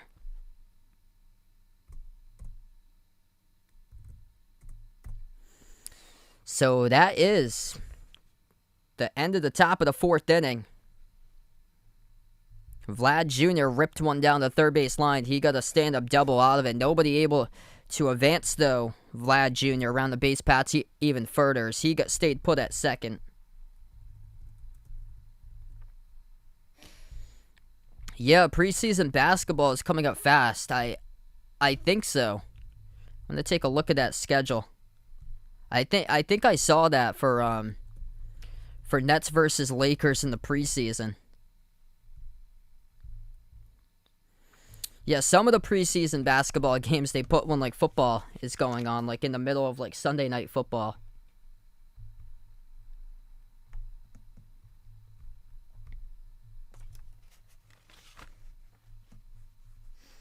I'd be really interested. That would be cool right there, to cover some track events someday. That would be pretty cool, too. I'm really interested in covering cornhole sometime, like maybe like around Christmas time where they have that big cornhole event, because they usually do on Christmas and like around the 4th of July. They have cornhole events. That would be pretty cool. I'd have to like get some stuff down and learn some more about cornhole though. But I've usually like watched it because I think it's like so fun to watch. It looks cool. That's gonna be tight. They might for the Yankees. I think it's basically 50-50 because the Yankees got the Red Sox coming up, and then the Yankees got the Jays. So if the Yankees go and win the majority of those games, I think they do have a chance. It all depends on how both of those series go. Yeah, I covered a hot dog eating contest in the 4th of July. That was awesome. So let's see. So yeah, they put this random preseason game on a Sunday. So it's not this Sunday, but it's the following Sunday. It's the Nets against the Lakers. They have the Nets against the Lakers on Christmas, and they get the Nets against the Lakers on Sunday at 3:30 in the afternoon in the middle of football. That they have a preseason basketball game on October 3rd. So that's when it looks like preseason basketball starts up. I think the first preseason stream for me will be Tuesday, October 5th. It looks like the Bucks and the Grizzlies are on national TV that night. So I'm probably going to cover my first basketball game in quite a while since the Summer League. And I think that's going to be on Tuesday, October 5th.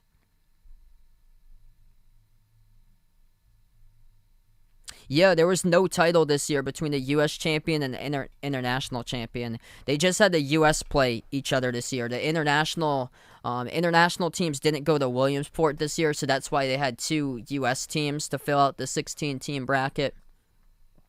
Because, yeah, usually there's 8 teams from the U.S. and 8 teams internationally that play in the Little League World Series. And then for this year, because of the whole pandemic thing and travel, that's the... they didn't let the international teams for this year play. That must have been heartbreaking for those kids who are 12 years old in 2020 that looked like they had a legitimate shot to play in the Little League World Series. Like, if you were an 11-year-old in 2019 and your team won districts, your team won the state tournament title, and your team won, like, when you if there's like 11-year-olds that out there that their team won states for Little League as an 11U team, that is crushing if they were 20 in 2020, because they would have had a legitimate shot to do that once again and be a part of the Little League World Series. Hey, what's good, Ethan? Welcome to the stream. Things going pretty well.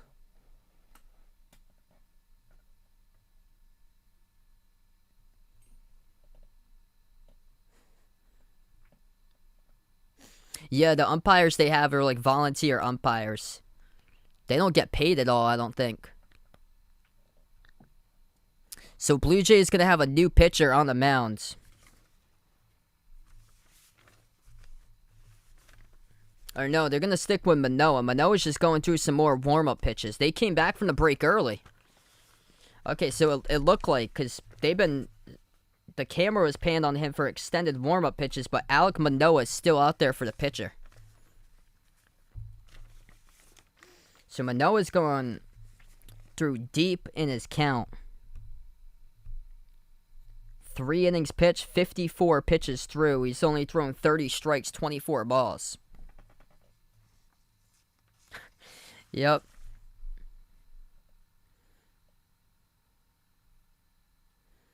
Yeah, Japan, Hong Kong, Chinese Taipei, South Korea, those teams have usually dominated in the past. So now we're at the bottom of the 4th.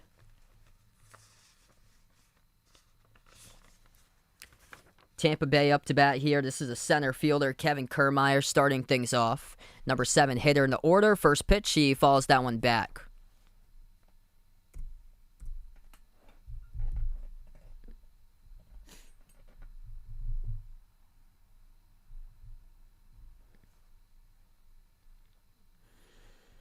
The 0-1 pitch. Kiermeier follows this one off to the left field side. It's 0-2.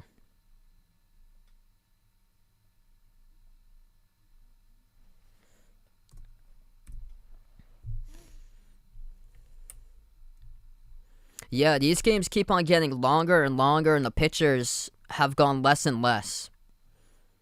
0-2 pitch. Swing and a miss, strike 3. So that is the 4th strikeout tonight by Manoah for Toronto. He rings up Kiermeier on 3 straight pitches in a row, and now that's 1 down. No home runs tonight. It's just both RBIs. Brandon Lowe had an RBI for Tampa Bay. And then Toronto got their lone RBI. It was the last hitter in the order. It was Valera who was able to hit a ground ball up the middle. And he was able to score 1 run from third to home.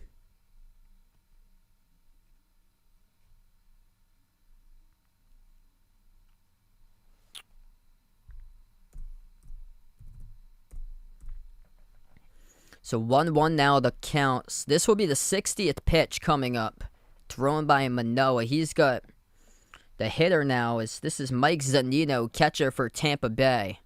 And Zunino follows this one off. The count now 1-2. What's good? Vaughn on the stream. Welcome in.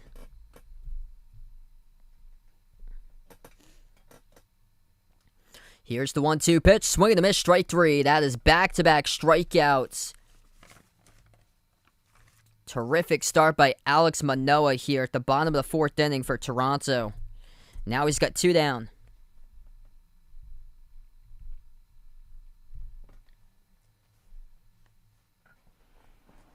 And this will bring up the number 9 hitter in the order, Brandon Phillips, who has walked tonight.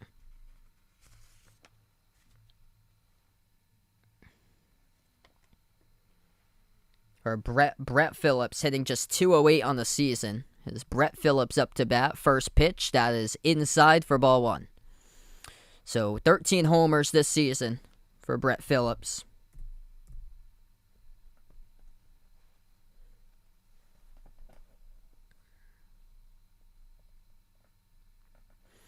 1-0 pitch by Manoah. Phillips grounds this one to the second baseman, ranges to his right, throws to first, and that is out number 3. Terrific field right there by Simeon to record the putout. That is 3 up, 3 down. 2 strikeouts in a row by Alek Manoah. He's got 5 in the game for the pitcher for Toronto. Despite 5 walks, has only given up 1 earned run and got himself out of multiple bases loaded jam situations earlier on in this game today. So we are moving now to the top of the 5th inning. Great game between these two teams as it is still right now 1 apiece.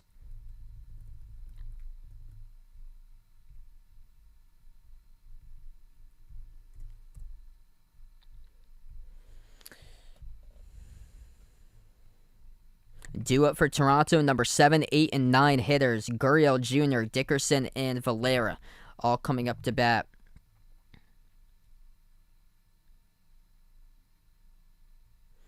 And both Gurriel Jr. and Dickerson have got on board tonight.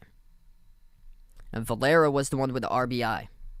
So it's the bottom of the order that's been able to break through tonight for Toronto.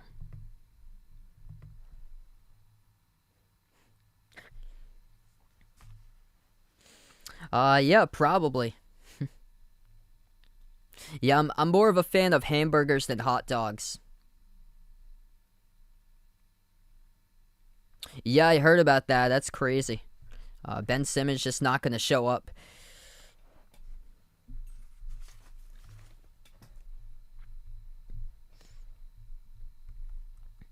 Toronto 1.5 games behind the Red Sox in the wild card, as the Jays are the second place team in the wild card. Yankees are a half game behind Toronto. It all stacks up right now. Taking a look at the scoreboard, the Mets are up against the Red Sox, top of the 4th inning, 2-0 New York. The Yankees leading against the Rangers, 2-1 at the bottom of the 4th inning. So those are 2 significant games of note. And then another game of note is the Mariners taking on the A's, because both of these teams are still in wild card contention. And that game will be first pitch in about an hour from now.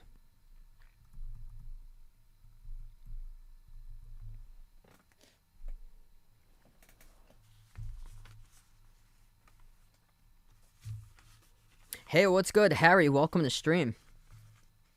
My mom's name is Janet.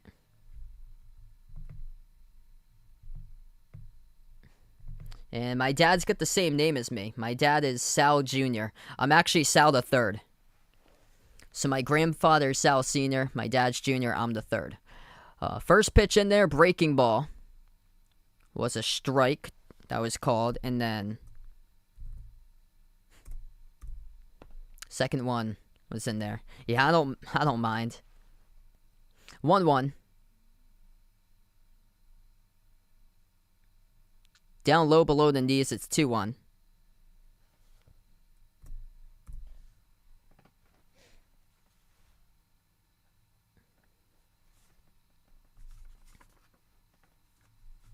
Two-one pitch, and this pitch is swung on, cranked out deep in the left center field, and that is gone. It's a solo home run. The first home run of the game, it's for the Jays, and it leads things off as this is Gurriel Jr., who goes yard to put up Toronto with a first lead in the night.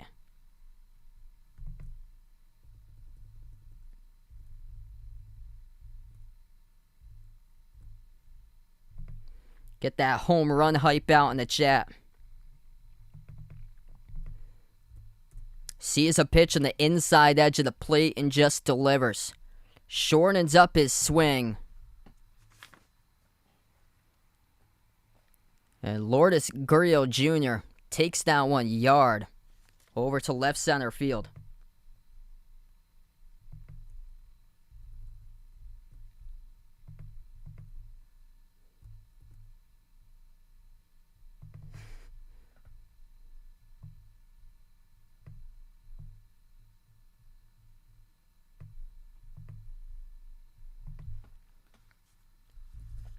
Rasmussen starts to count out with a ball.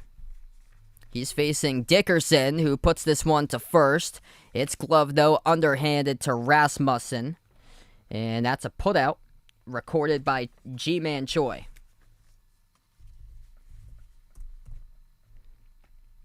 Now 1 down for Tampa Bay's defense.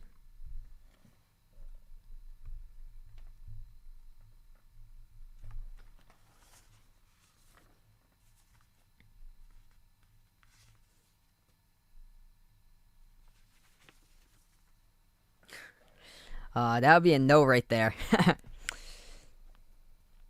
I'll have that for another day. Try to drop down the bunt, and that will be a strike number 1. Could not drop down the bunt. This one has a fastball. Didn't pull the bat back in time either. It's 0-1.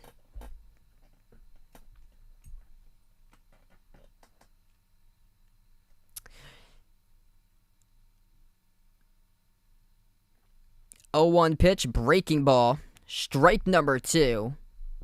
That's in the zone.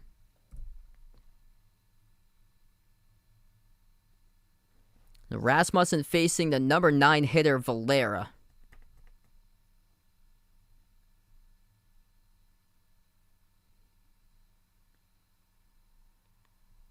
Oh-2 pitch. This is short hop ground ball to the second base side. Gloved and thrown to first and low. Records the second out for the inning.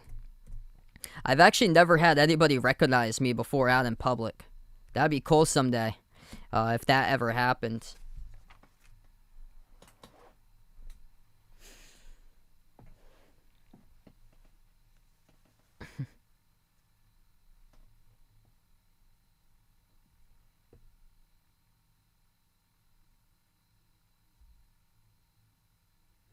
This will be pitch number 70 of the night. He gets George Springer now, the leadoff hitter. Springer, short ground ball. Grounded to third. Thrown to first. Out number 3. That's a putout that goes to Diaz at third base.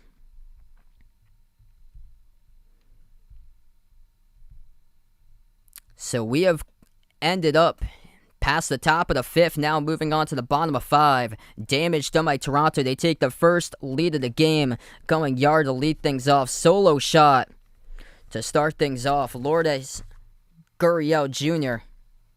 to left center field to take the lead for Toronto.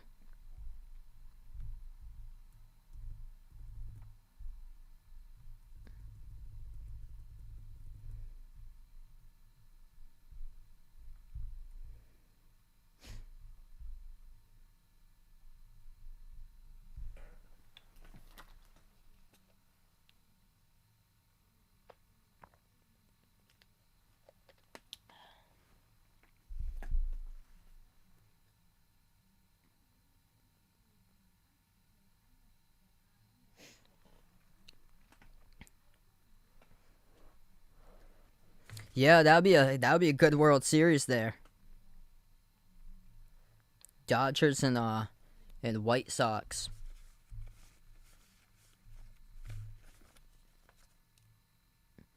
So this will be 1, 2, and 3 coming up for the Rays. Lowe, Choi, and Diaz. Next 3 hitters in the lineup.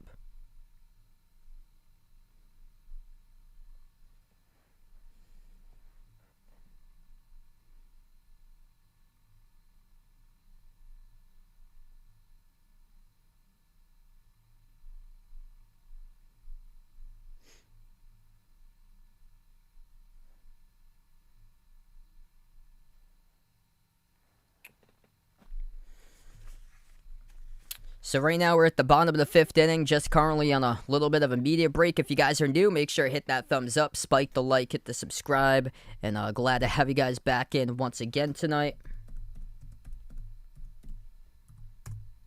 Been a pretty solid game today. Toronto looked like they were going to struggle early on, having a lot of trouble finding the zone, especially early on in this game, and with 5 walks.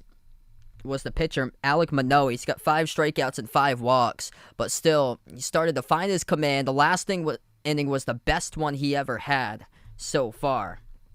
Struck out 2 batters at the bottom of the 4th, and now Manoah back on the mound at the bottom of 5.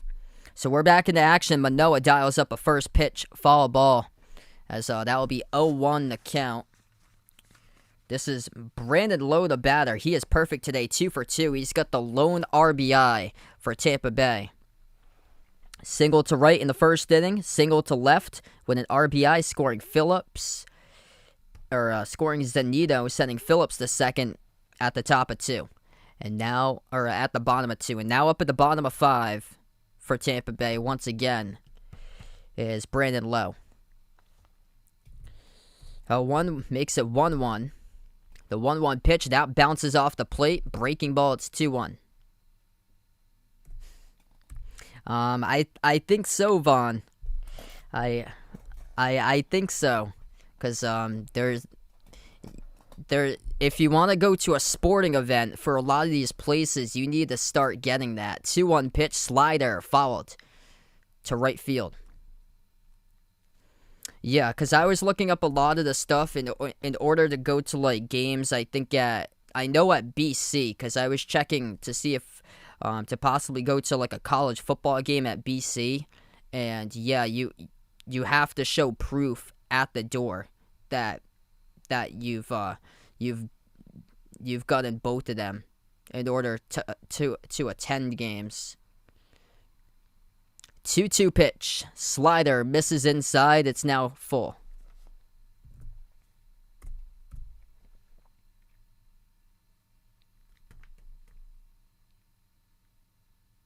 Hey, there you go. Best of luck tonight with your nephew's baseball game there, Jose.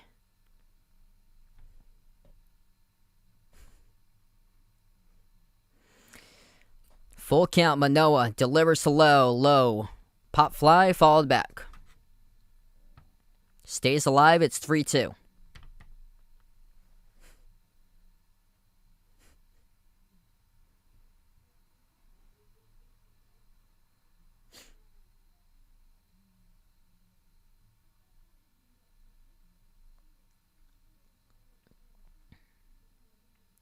Manoah, 3-2 pitch delivers. What a spot, but it's ball number 4. Misses on the outside edge of the plate just below the knees.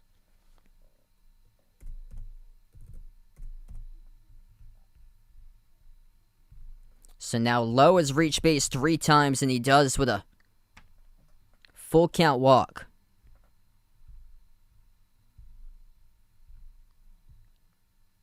Yeah, I heard about that you need cards to get into some of these places.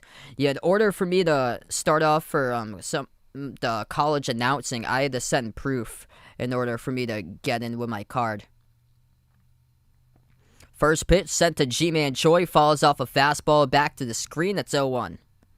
Going deep in this game is Alek Manoah. He's gone through 71 pitches tonight.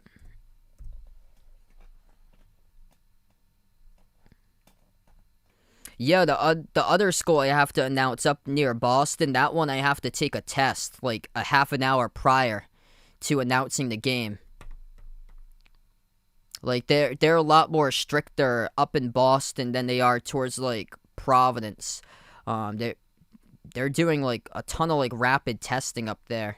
They're still doing it for like a lot of the colleges, because these colleges have like 20,000, 30,000 students, and some of these like big schools like BU and Northeastern, these schools are massive.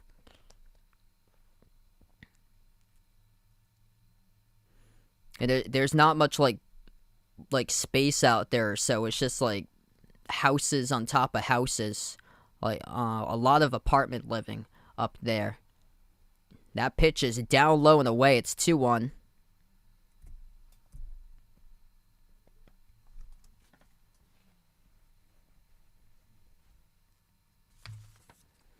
I don't PA announce games. I started doing play-by-play this past weekend. Was my first ever time covering sports play-by-play. I'm doing it for webcasts on like the Athletic Channel site, and I started to like get those. I'm using those as like demos for me, so I can like send it out to bigger schools in the future. So, because I already have in my resume here about this channel, I've been doing like 2.5 years of sports coverage on this channel. Plus now I'm doing like in person, which a lot of these people in person have like connections to like bigger like schools or like bigger networks, which will definitely help me out in the future. Now it's 2-2. The 2-2 pitch is missing the zone. The count now is full.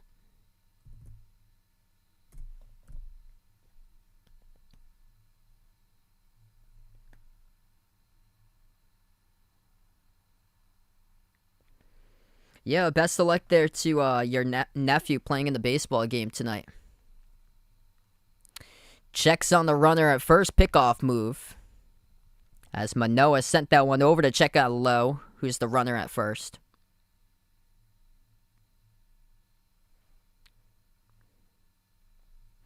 From the stretch, Manoah. The 3-2 pitch delivers a Choi breaking ball. He swings and hits to the first base. Advances the runner. Lowe goes to second, but is fielded and recorded for out number 1 by Vlad Jr.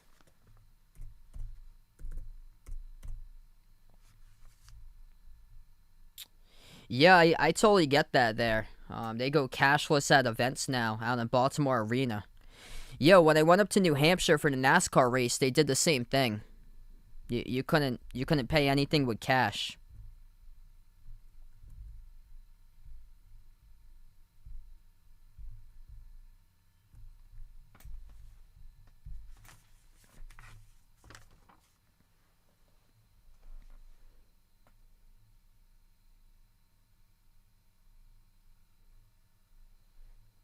Now brings up the number 3 hitter in the order, Yandy Diaz, first pitch. He drills this one. It's to right center field, under it though, and records it for the out as Hernandez. What a gun by Hernandez, throws to the third, but sliding in on a diving slide to third in time is Lowe, the runner, advancing from second to third. Now there's 2 down.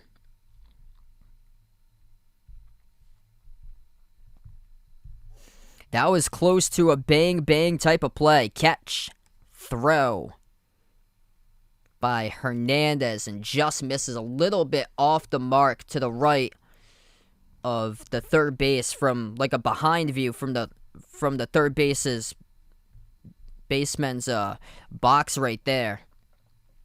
It's a little bit to the right of the third base box, so a little bit off the mark, but if it was on the mark, that would have been like bang bang on the glove and the tag. Fastball in the zone. Count now 0-1. It's the DH Austin Meadows up to bat now. 0 for 1 today with a walk. He's got Lowe on third in scoring position, looking to tie things up. Lowe has been on base all 3 times tonight. 0-1 pitch to Meadows. Check swing, did he go? Third base umpire says yes, he did. It's 0-2.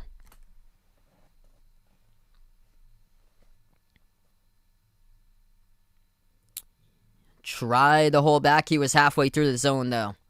Couldn't hold back that swing. So back-to-back fastballs by Manoah, 94, now 96 in the last one. Up in the zone. 0-2 pitch, Manoah. Takes it outside in the fastball that he throws, and this gets fouled off by Meadows.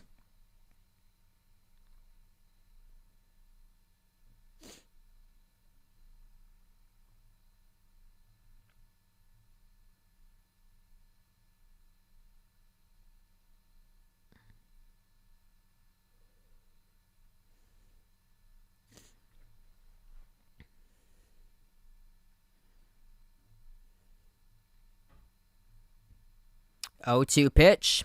Down low in the breaking ball in the dirt. Terrific stop by the catcher, Kirk.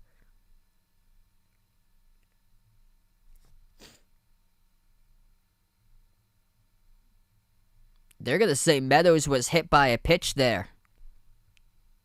So Meadows gets hit by a pitch. The Red Sox playing in the Marathon Day jerseys. They're still wearing the yellow and the blue. I thought that was just for April for Marathon Day.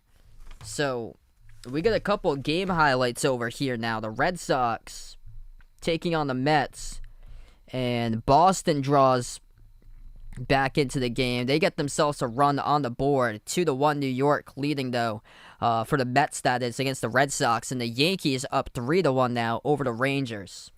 So both of those games are in the 5th inning. First pitch. This is cranked. And ties up the game. Drops in the right center field, and this game is tied up at 2. And the throw to third base. That is out. So Wendell up to bat. He gets the RBI. Going to third, though. As there's a throw out, and that's how the inning closes out. So 2-2 now to score. Big RBI right there by Wendell. It was Meadows who got thrown out at third.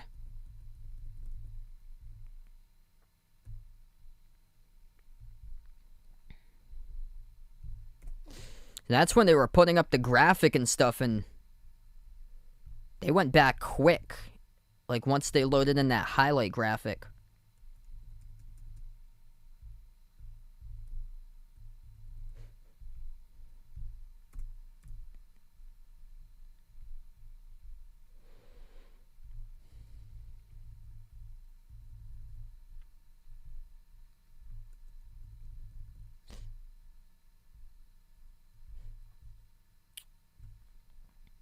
Oh, yeah, definitely, Vaughn.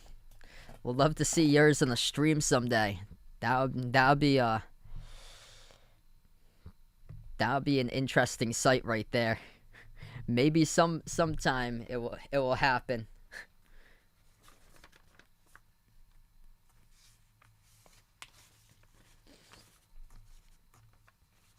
So coming up, number 2, 3, 4 batters for the Blue Jays up with Semien, Vlad Jr., and Bichette all coming up to the lineup. And Semien and Bichette 0 for 2 tonight. Vlad Jr. got on with a double the last time he's up. He's 1 for 2 tonight.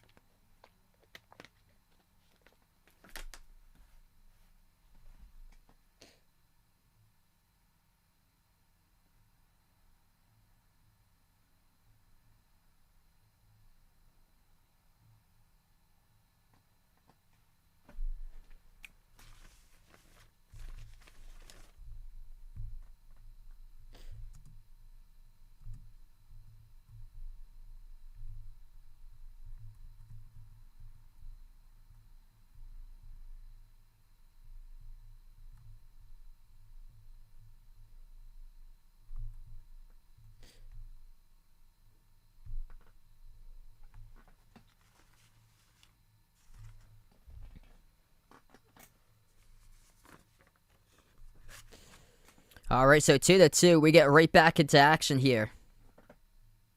Wow, that's interesting. It's been that long.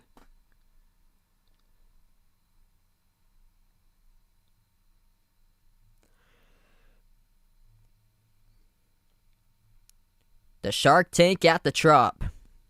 The big sight to see here. In St. Petersburg, Florida, home of the Tampa Bay Rays. You also got that giant Coke bottle as well.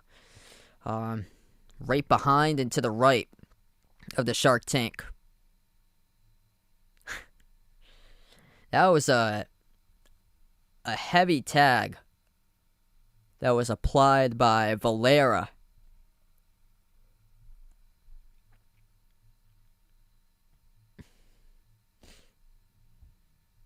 Oh, I can tell, Vaughn. You love her so much, you got her as your fantasy football team name.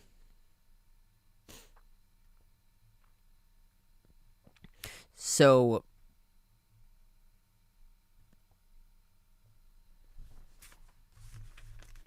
we're still awaiting here for the top of the 6th to start. Tampa Bay going through their warm-up pitches right now at the moment. Looks like it's going to be a new pitcher. So Drew Rasmussen, he goes through 5 innings tonight. Allows 4 hits, gives up 2 earned runs, 3 strikeouts, and struck out the first 2 batters to start things off. Gee. Oh, man. Sorry to hear that behind York fan. Man, sending my thoughts out to you, bud. Hopefully everything's okay for you, brother. It's terrible, man. Sending my thoughts out to you guys. If you're out in Australia, just got word here. Magnitude 6 earthquake. Gee. Yeah, really sending my thoughts to you, bud. Hopefully there's like no damage or anything. Like hopefully you're like safe and sound and okay where you are.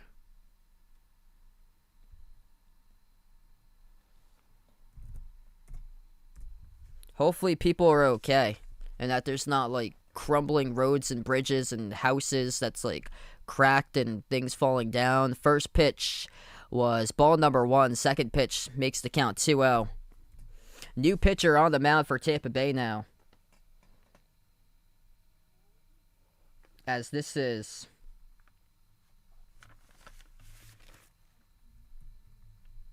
Nate Anderson, the new pitcher on the mound. Missing on his first, or Nick Anderson on the mound right now. Missing on his first 3 pitches of the game.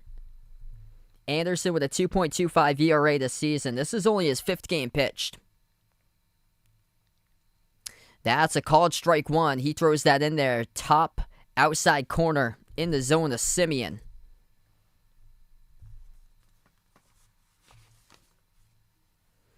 So it's Semien of Vlad Jr. And then Bichette. So that's the batters coming up in the lineup. And that pitch misses just above the letters. And that's a 5-pitch walk to start things off to get on first base now for Marcus Semien.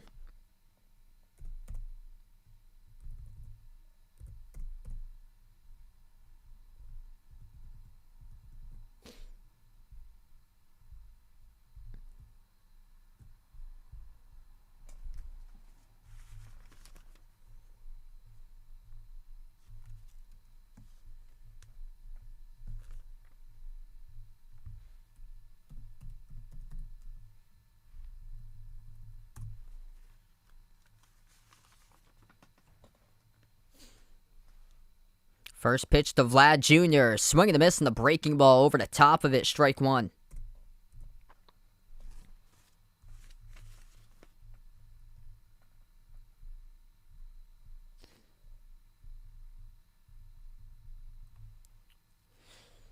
Wow, that's scary. And you guys were in school too, cause yeah, it was around like around 9:15 when it was reported, in Australia. A 1 pitch bouncing down low, stopped by the catcher Zunino, and staying put. At first base will be Semien, the runner.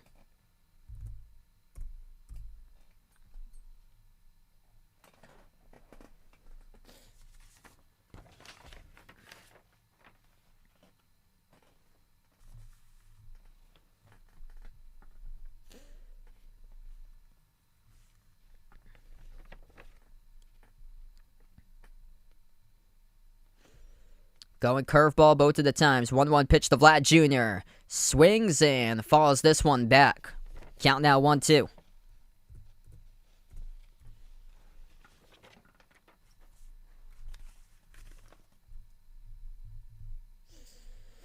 So Vlad Jr. tonight 1 for 2. He doubled the left field his last time up at the top of the 4th inning.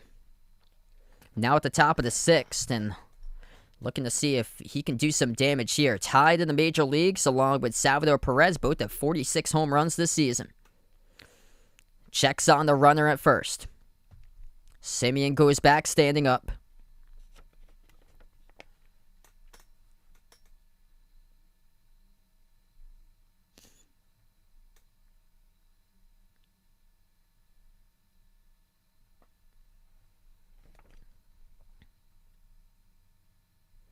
Anderson.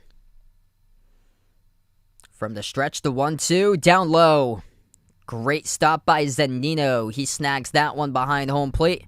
On the fastball, missing in the dirt, it's now 2-2. Just able to come up like that. Look towards the runner at first. Stand, crouch, stare down the runner, see if he went at first with the runner Semien. Terrific stop by Zunino. 2-2 pitch now to Vlad Jr. Swing and foul on the plate towards the right field side. Yeah, that type of magnitude, that is quite rare to have like a magnitude 6 where you are.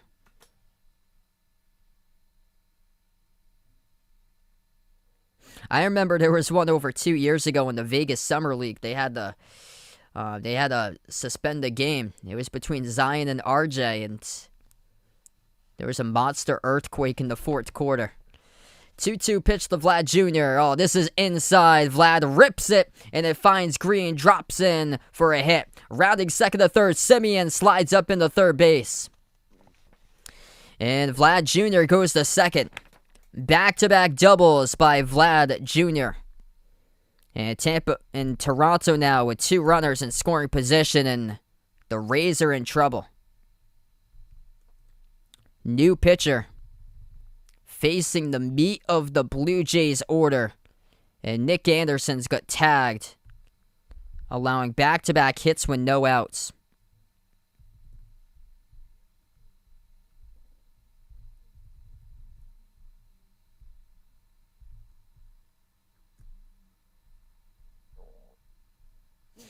I remember last year there was an earthquake that happened over here in Mass.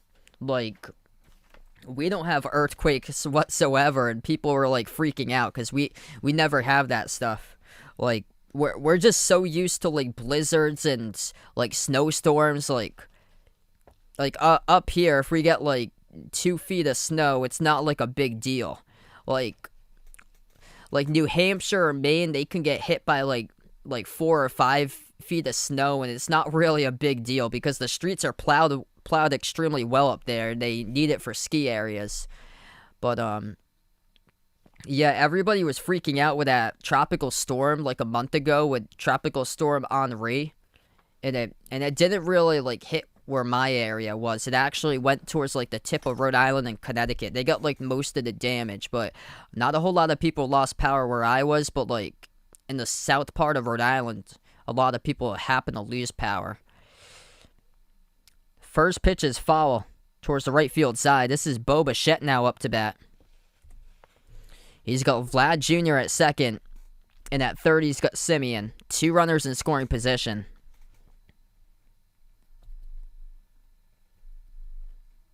Yeah, that earthquake we had was only like a magnitude 2.6 or something.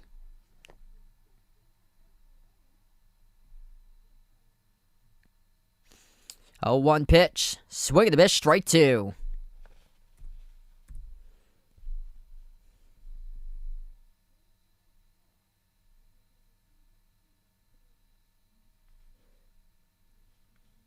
Wow, yeah, so your whole room was shaking. Yeah, I remember when we had the earthquake last year, I thought it was like a Mack truck going down the street I was hearing. And it was an earthquake. 0-2 pitch. Followed off, right back, stays alive, Bichette. We've seen a lot of that from Bichette today, falling off multiple pitches. He is 0 for 2 tonight, ground out in the second, strikeout in the fourth. Wow. Not 1 inch of snow 3 years ago in Maryland. Wow.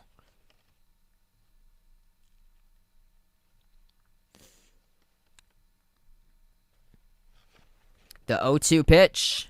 Pop fly by Bichette. This is drifting deep to right center field. Underneath there, records it for the out is Kiermeier. Throws to third, but a run scores. That's an RBI. Bichette sends home Semien. And now the Jays have taken the lead again, 3-2.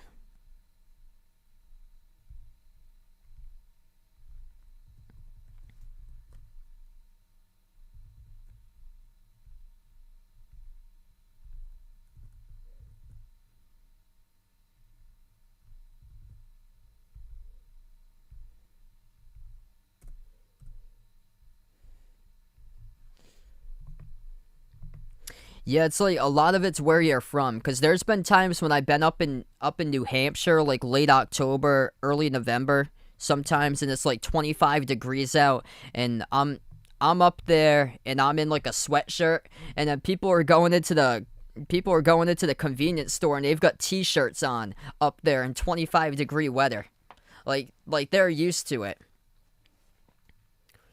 First pitch, missing the zone for ball number 1. Second pitch is in there. That's a called strike 1 to the hitter, Teoscar Hernandez.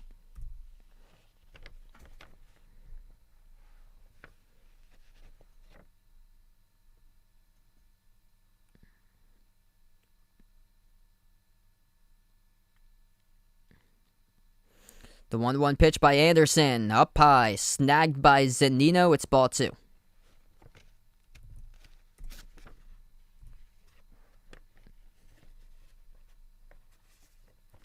Hernandez with 107 RBIs, 29 homers, batting over 300 on the season.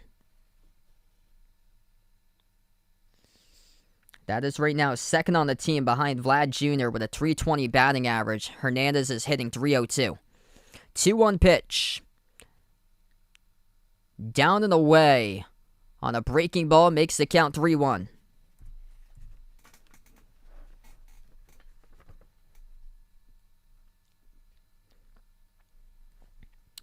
Nick Anderson checks Vlad at second. 3-1 pitch delivers. Ripped. Oh, what a out right there. Snagged by the shortstop to record out number 2 by Wendell. Getting some ups, robbing Hernandez from at least a base hit. And it probably would have sent home Vlad Jr. Incredible defensive play. If the Rays win this game, we'll remember that play right there. Joey Wendell getting ups. Line drive and a gem to the top of the glove as he soars up and snags it. I've actually never been to an MLB game before. Yeah, so I've been, because I live close by to the Paw Sox where they used to play. I've been to so many games before they moved to Worcester. They played at McCoy Stadium in Pawtucket, Rhode Island. So that was the AAA affiliate for Boston before they recently started off. It was this past season with the Woo Sox. They're new. So now the hitter number 6 in the order for Toronto, as this is Alejandro Kirk. First pitch a ball, second pitch blown by in the fastball. Makes the count 1-1.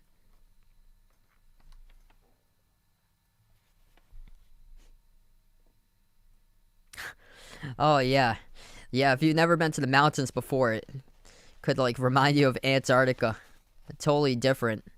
So cold. 1-2 now. That pitch gets fouled off right to the back. I like looking up what it looks like on Google Maps with Antarctica. What's good, Lorenzo? Welcome to the stream.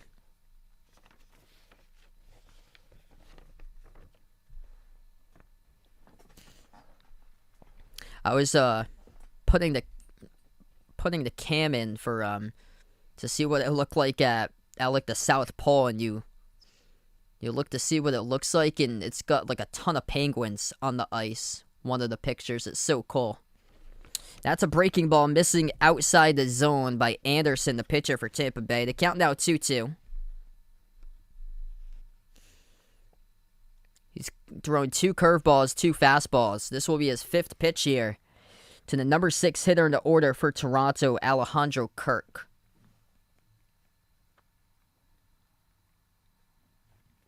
Anderson from the stretch. 2-2 pitch delivers. Kirk, pop fly. Right center field before the warning track. Under it. And that is out number 3. Recorded in right by Phillips. So damage done once again. Toronto leading. As we're going to move on now to the bottom of the 6th inning coming up. Once again, Vlad Jr. rips another shot as he is 2 for 3 in the game tonight. And then it was Marcus Semien who scored, and Bo Bichette got the RBI.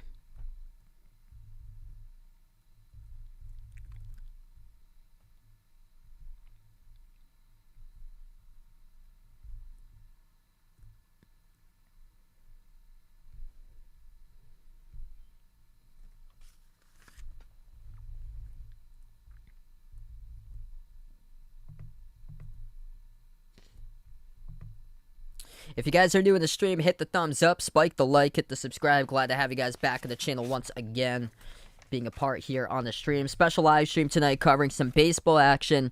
Haven't covered baseball in about a month since the last time, so this is pretty cool tonight covering some MLB.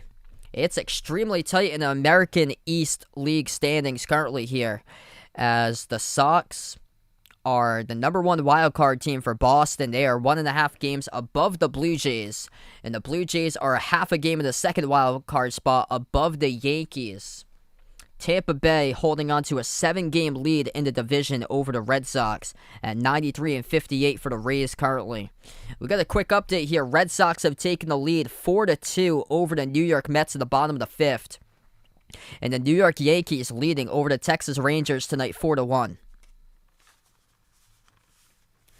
So, this is going to come down to the schedule coming up for Toronto. If they can make it in as the final wild card team, this is their upcoming schedule. They got another game tomorrow against Tampa Bay. And then they got 4 games on the road at Minnesota. Minnesota with a record of 65-85.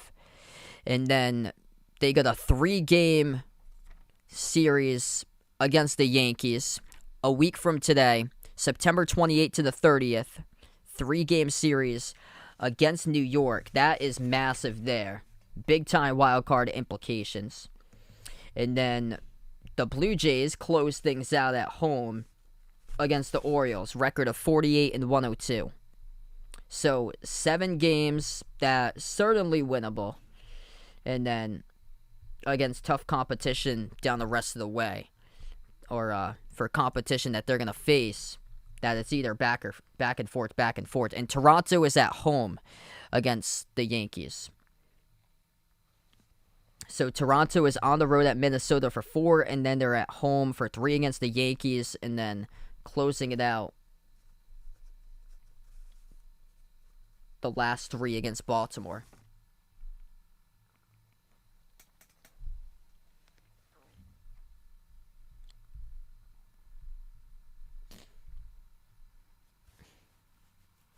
I haven't had much of those, like those two. First pitch, tried to drop down a bunt, pulled back. It's ball number 1.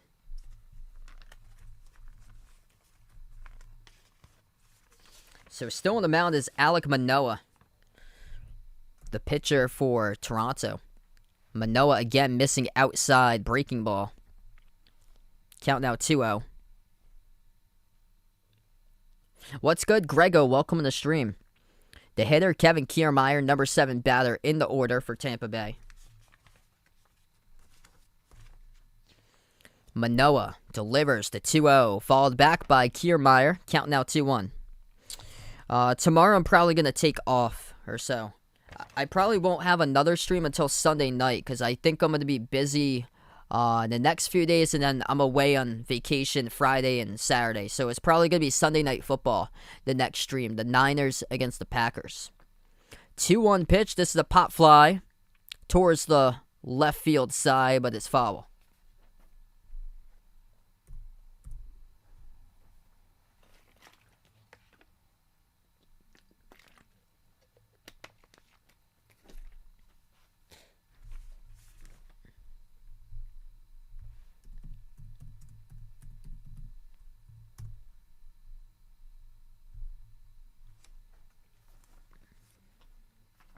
Two pitch delivers in the dirt, swing and a miss, strike 3, wild pitch. Throws to first, the catcher, and Kirk able to retire. A chase right there by the batter, as that was Kiermeier who goes down swinging on a pitch at the dirt.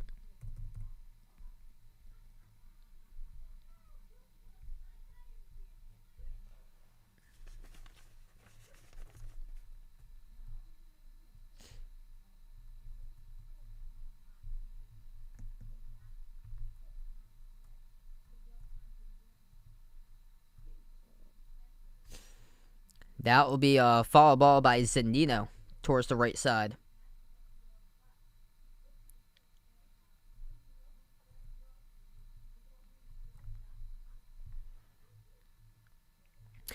First game for NBA is on on October 19th. 0-1 pitch. Skips off the umpire in a spot you do not want to get hit. Now, I was an umpire for 7 years for Little League, and I always wore a protective cup, and I'm thankful for that. And the umpire behind home plate, he has to be thankful about that. He didn't even flinch.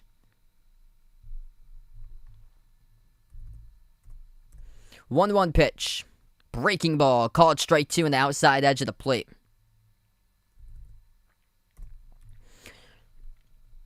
Yeah, so the first NBA game, it's going to be...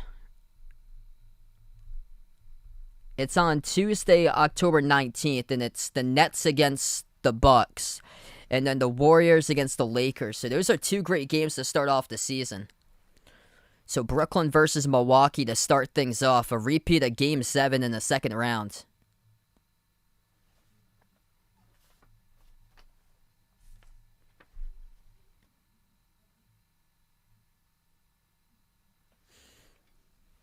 The 1-2 to Zanino.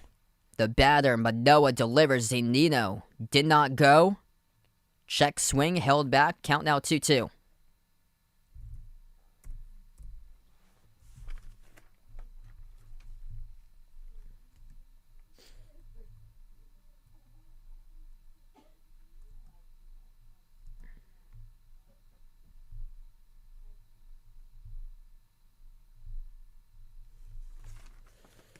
Two-two pitch. Pop fly again, foul. Yeah, I think that's probably going to be my next one, is the 49ers-Packers game on Sunday night.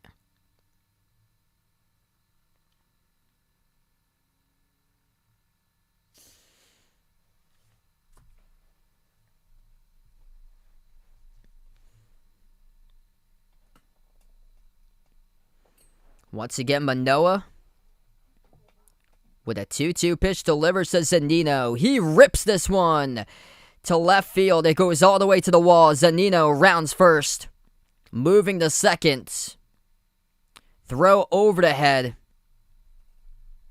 of the shortstop, who is trying to cut off the throw. Goes to third base, but Zanino stands up with a stand-up double.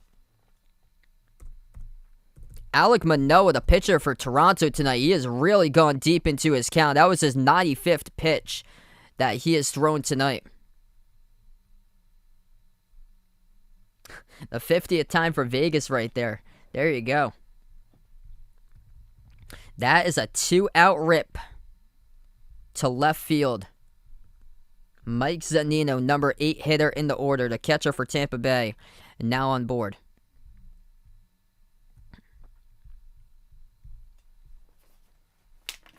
Toronto is going to have a mound visit.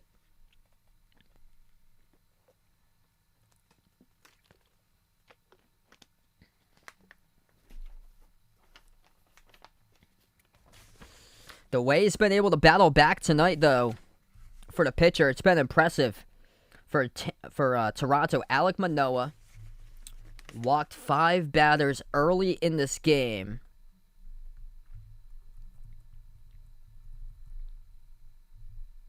He's got currently 6 walks and 6 strikeouts through 5 2/3 innings.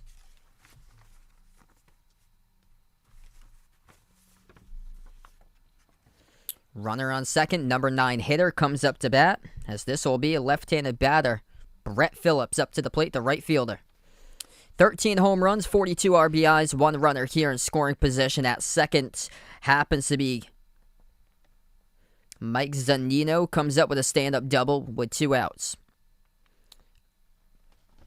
The 0-1 pitch misses the zone, breaking ball down to the dirt. It's 1-1.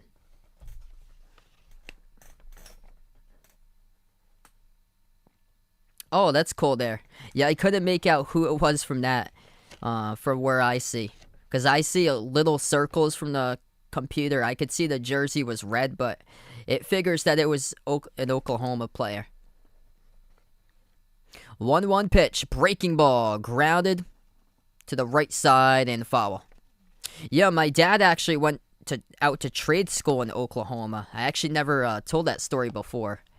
But he went out after he graduated high school, he got he got his certificate in horseshoeing out in Oklahoma, where he went to trade school. I think it was pretty close to Norman, near the University of Oklahoma, where he went to.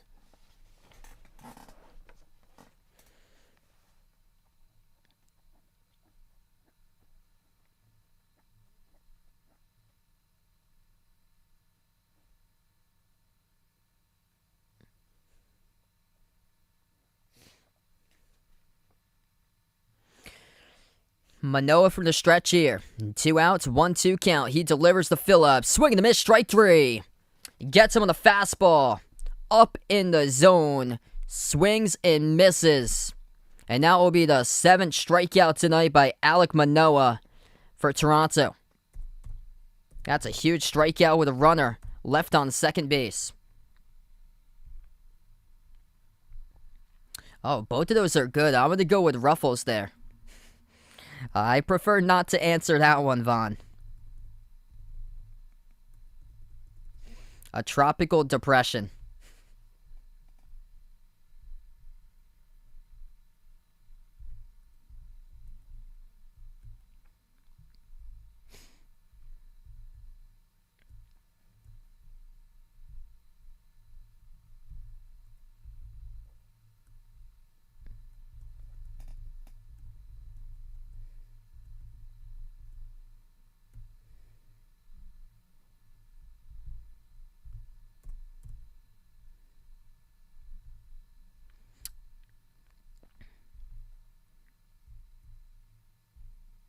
Yeah, both of those are really good. I think I'd take Ruffles for that.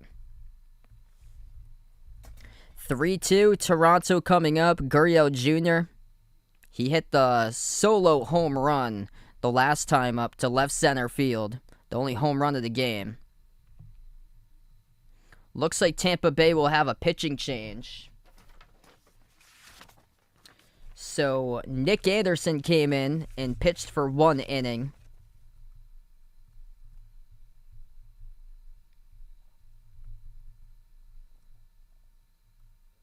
Anderson gave up 1 run through 25 pitches. And now Tampa Bay.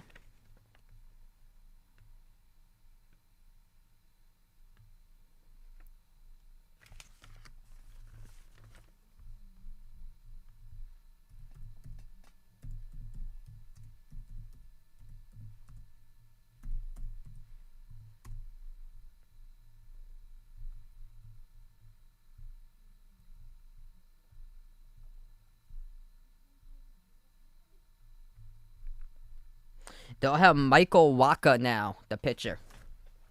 So Michael Wacha, 26 games, ERA of 5.56 through 111 and 2/3 innings, striking out 109 batters, 28 walks.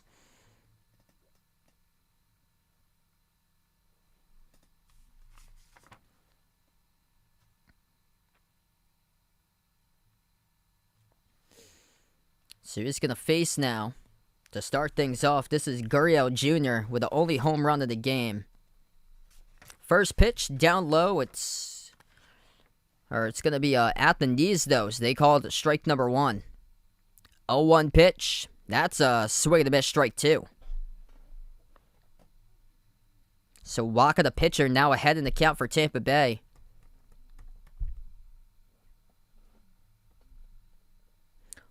Lourdes Gurriel Jr. batting .377 in the month of September with 29 RBIs. That is impressive. And if we look back at this game, if it's a 1-run difference, Gurriel Jr. had a major impact on that with a solo home run. 1-2 pitch, Gurriel strikes out swinging. As that was a slow barrel of the bat through the zone and just blows it by him as Wacha at 98 miles per hour on the fastball. Terrific spot, outside edge of the plate, and up at the letters. He uses that one to just blow by a fastball.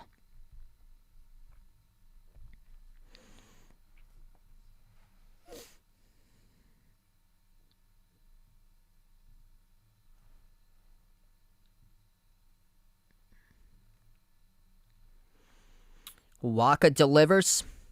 Called strike 1, fastball at 96. Corey Dickerson. He's up to bat now, the number 8 hitter in the order. That's a ball one, misses the zone.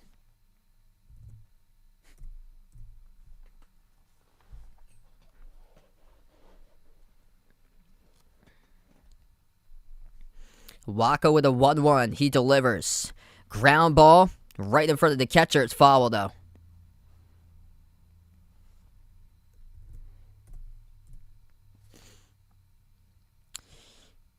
Tampa Bay was right in on that with Zunino. He picked it up in the batter's box, in the left-handed batter's box.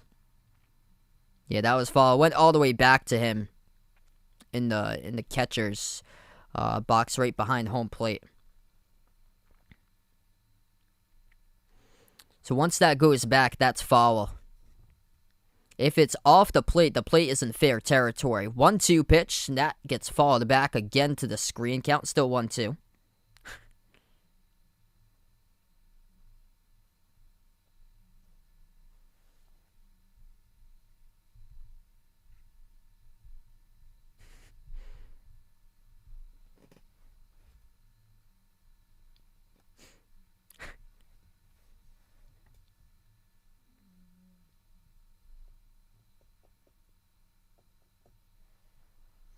One-two pitch delivers. Swing and a miss, strike 3. That's 2 down by the pitcher, Waka. Blowing past fastballs. Rings up Guerrero Jr., rings up Dickerson, and now he'll face the number 9 batter in the order, Vladimir Valera. Next one coming up.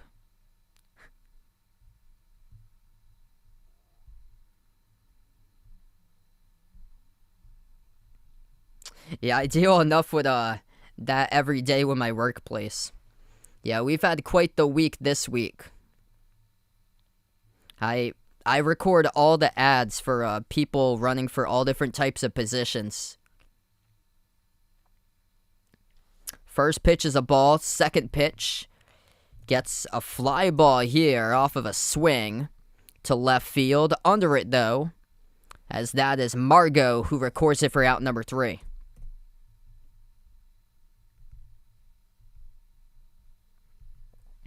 So really efficient inning right there on the mounds.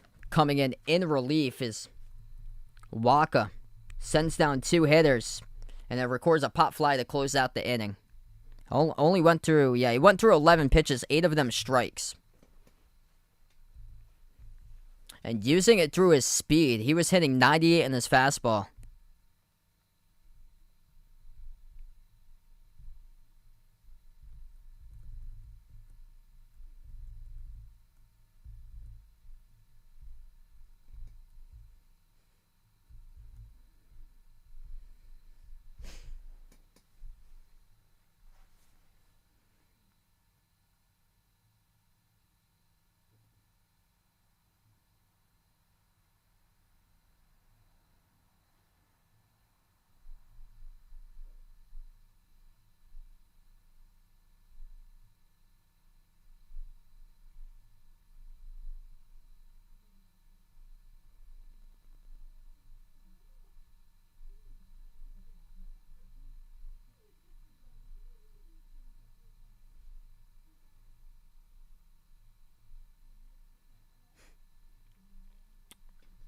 Yeah, looks like Lorenzo here, a Dodgers fan. There you go.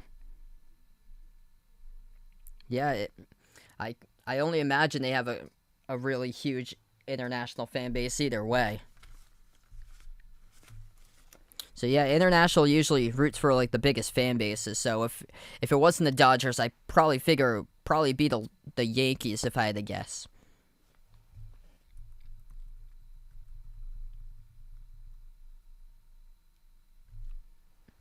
So bottom of the 7th inning coming up. Brandon Lowe, he is perfect tonight. At bat, 2 for 2 with a walk. Both of them, he's got singles to right field and to left field. And he also got an RBI scoring Mike Zunino.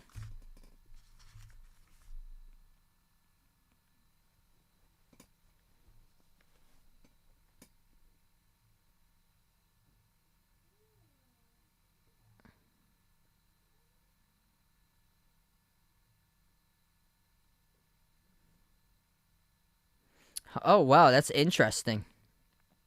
The National League more generous in the corners for strikes. That's really interesting.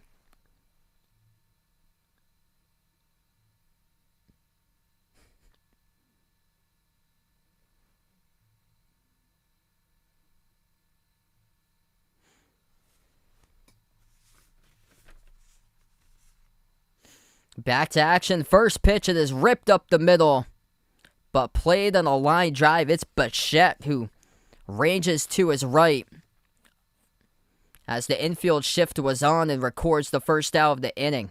So Lowe, one pitch and one line out. That was a terrific work of hitting by Lowe. I thought that would be up the middle, and Bichette just ranges to his right behind second base. He soars up and gets the line drive, records it for out number one.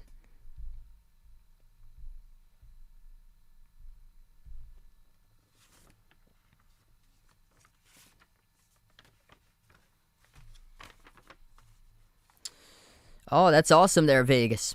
First pitch, strike number one. Fastball at the knees of G-Man Choi.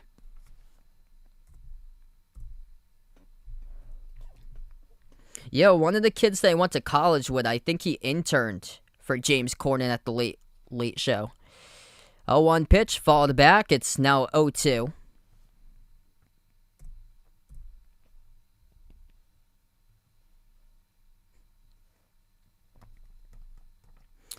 I'd probably go Babe Ruth there, Lorenzo. 0-2, down low, taken for ball one.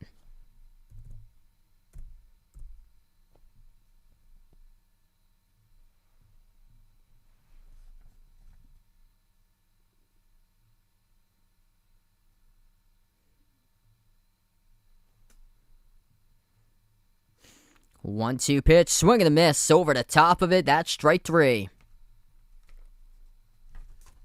So the new relief pitcher comes in, records the first putout with a little bit of help of his defense, and then records his first strikeout of the game.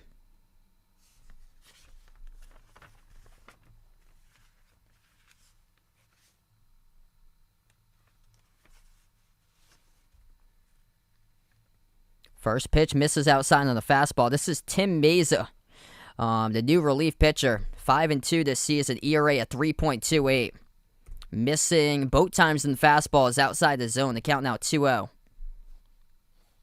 So Meza has thrown 49 of the third innings this season. Struck out 50 batters, walked 10. And Meza now 2-0. Getting a little wild. That pitch is well above the letters. Makes the count 3-0.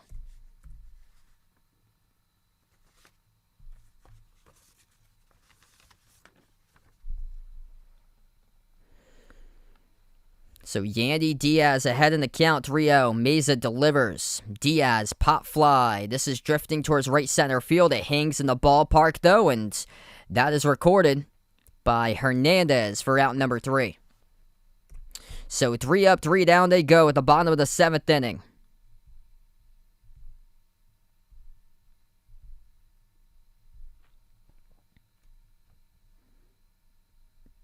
And Tampa Bay, once again with their defense coming out to the field, it's going to be the 1-2-3 batters coming up for Toronto. Springer, Simeon, and Vlad Jr.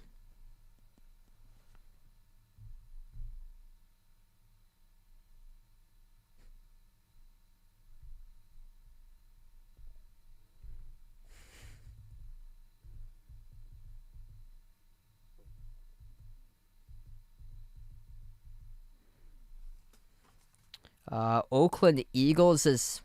Do you mean NFL? Do you mean NFL there, Lorenzo? Like, top 3 teams in the NFL?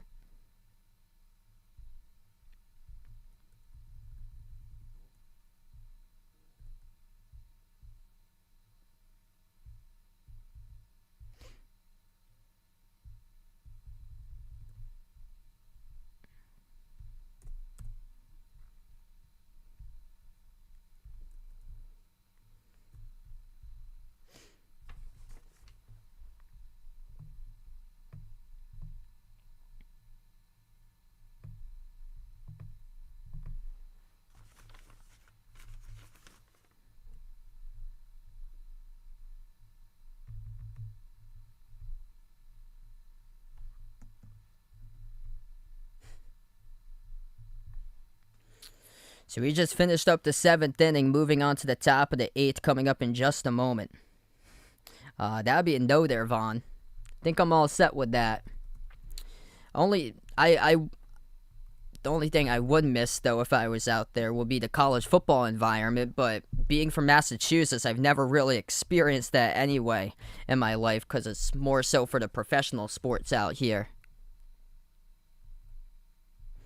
Yeah, Toronto has taken this lead a couple innings ago. They had a solo home run. It was by Guerrero Jr. It took the lead for Toronto. It was 2-1 Jays. Tampa Bay came back, made it 2-2, and then Toronto up 3-2 with another RBI. So RBIs today by Valera, Bichette, and Guerrero. Guerrero's got the home run, the only home run of the game. Jays once again, this pitch is ripped. Goes right off the glove of the third baseman, Diaz, and that will be a runner on first now to start things off. It is Springer who leads things off for the Jays. Just Diaz off the top of his glove and just rolls right back down in front of him.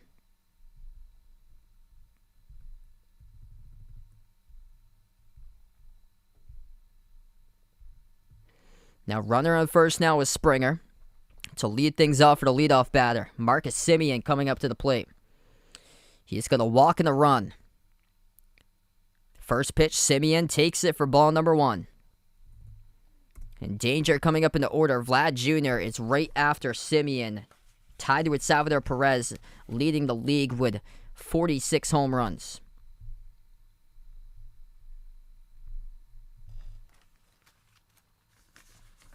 One-0 pitch, Semien, ground ball, fouled to the left side.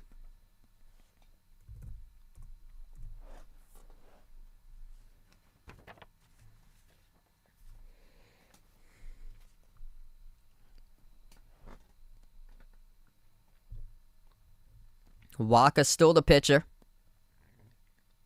1-1 pitch by Waka delivers. Semien ahead of it on the changeup. It's 1-2. He wanted that one. Looking for the fastball, the off speed. 10 miles per hour slower there. Folded him up. And now the count's 1-2. 1-2 pitch. Semien gets underneath it. Pop fly in the infield. It is Wendell who will record this one for out 2. Or that's the first out of the inning. Out number 1.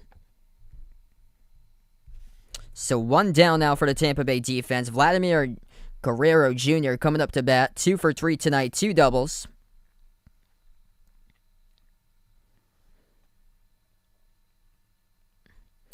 Vlad Jr. with Springer on first base. And a chance here to extend the lead for Toronto.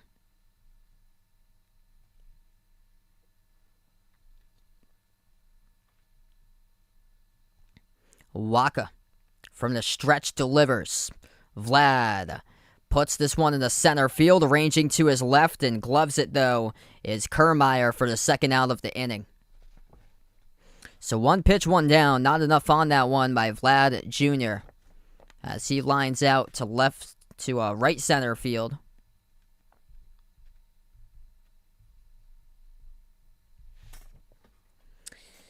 And this will bring up now Bo Bichette with an RBI tonight.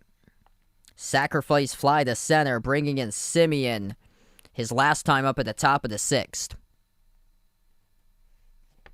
Waka, first pitch to Bichette, ground ball in between the gap between the shortstop and the third baseman.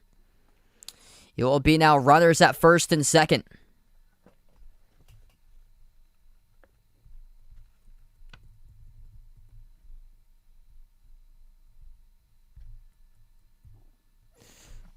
Great piece of hitting there. Rips one through.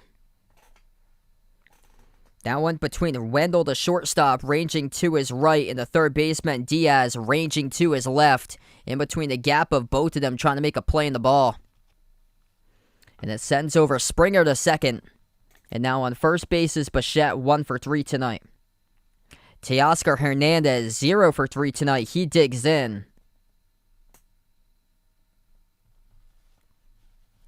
Two outs, runners on first and second. First pitch to Hernandez. He rips one in between the gap again. Same spot, shortstop and third. Rounding third, heading home. That will be another Toronto run standing up. It is Springer with a run.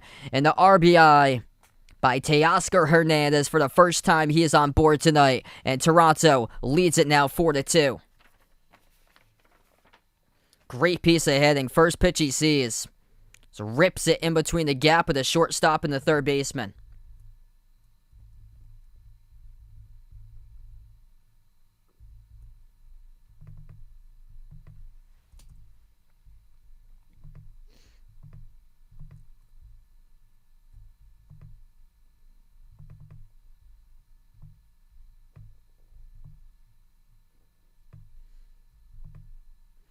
Toronto is hungry.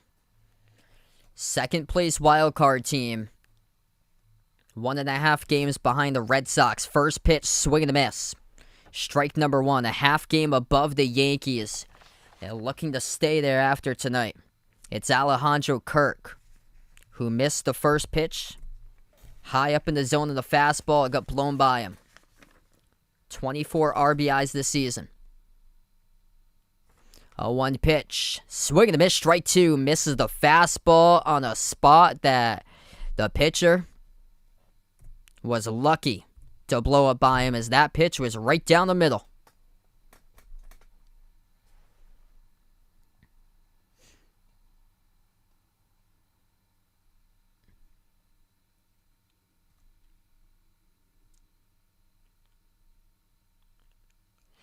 The 0-2 pitch to Kirk. Check swing, rings him up, strike three, looks at it. The umpire expands his strike zone behind the plate and rings up Kirk on his third strike in a row. Takes it at the outside edge at the knees, and the umpire expanding that zone quite a bit outside. So that's 2 runners left on base for the Jays, but they strike again. Back-to-back hits up and through the gap between the shortstop and the third baseman, and it pays off to their advantage. It was Springer who scored, and Teoscar Hernandez who got the RBI.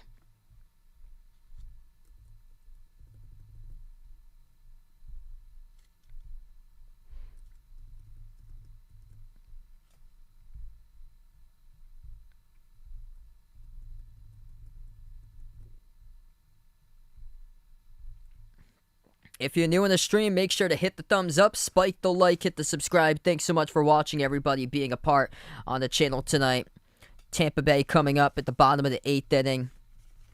This will be the number 4, 5, and 6 batters coming up to the lineup here.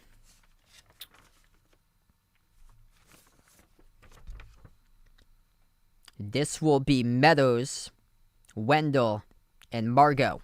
The next 3 hitters up in the order.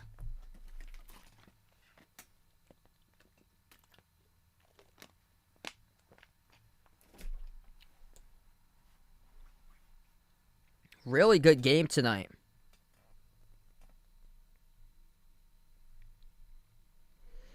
We've seen, hasn't really been much power today. It's been more of a small ball type of play, advancing the runner and finding some green out on the field.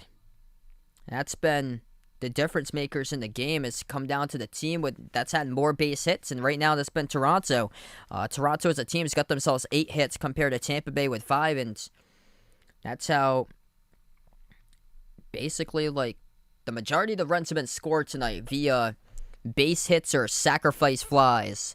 There's just been 1 home run in this game, and that was by Tampa Bay. Solo home run that they hit was by Vladimir Guerrero Jr.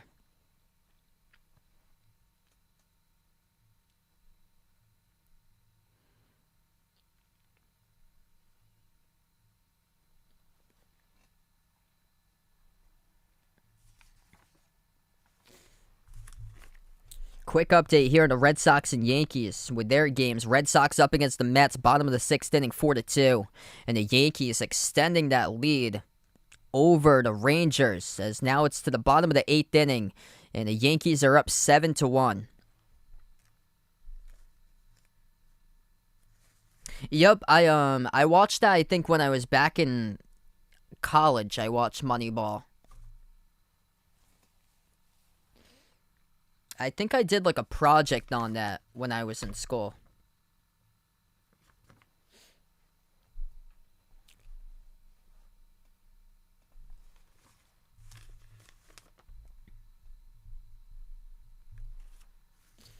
So, new pitcher on the mounds.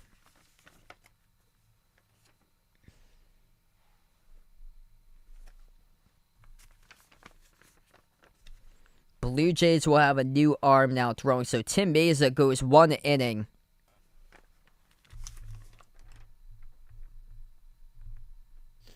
And Meza strikes out 1, allows no walks and no hits and 9 pitches and 5 strikes. So Meza has been substituted out of the game. New pitcher coming up for Toronto. And this will be Trevor Richards on the mound. Richards with a record of 4-2 this season, ERA of 2.86. And this will be his 28th game that he has been on the mound, throwing 28 in the third innings, striking out 36 hitters, and walking 7. He's allowing just 13 hits this season. So that's going to be the new pitcher on the mound coming up. Trevor Richards.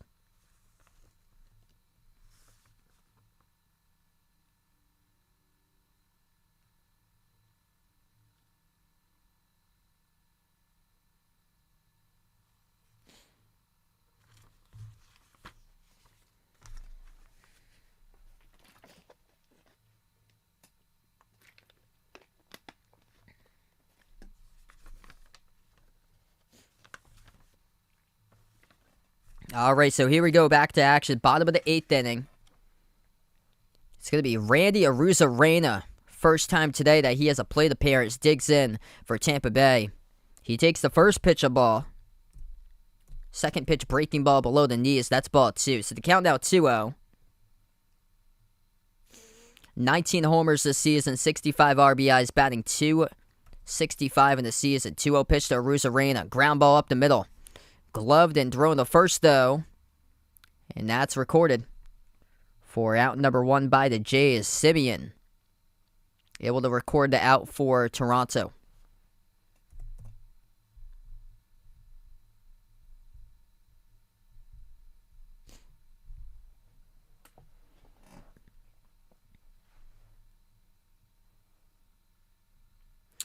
Coming in next for Tampa Bay, this is Joey Wendell, the shortstop. 1 for 3 today, an RBI, 2 strikeouts.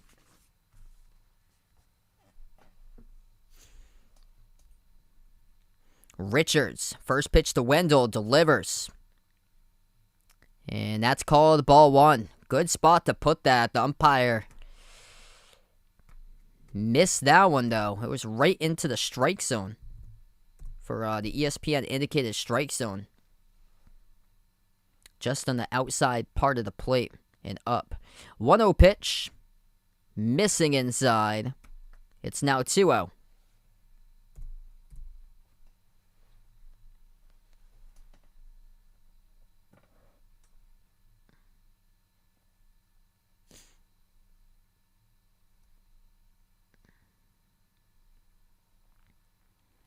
Richards delivers 2-0 to Weddle. Fastball taken outside for ball number 3. I've actually never tried both. Believe it or not, I've never done Netflix before. I've never got HBO Max. When I've gone to because I don't have HBO where I am, that's 4 pitches and a walk. So a 4-pitch walk on first now for Tampa Bay is Joey Wendell. Starts things off with a 1-out walk. Yeah, whenever I've gone to a hotel on vacation, they usually have HBO there. So I get HBO there, but actually I don't have HBO where I am. It doesn't come with my channels that I have.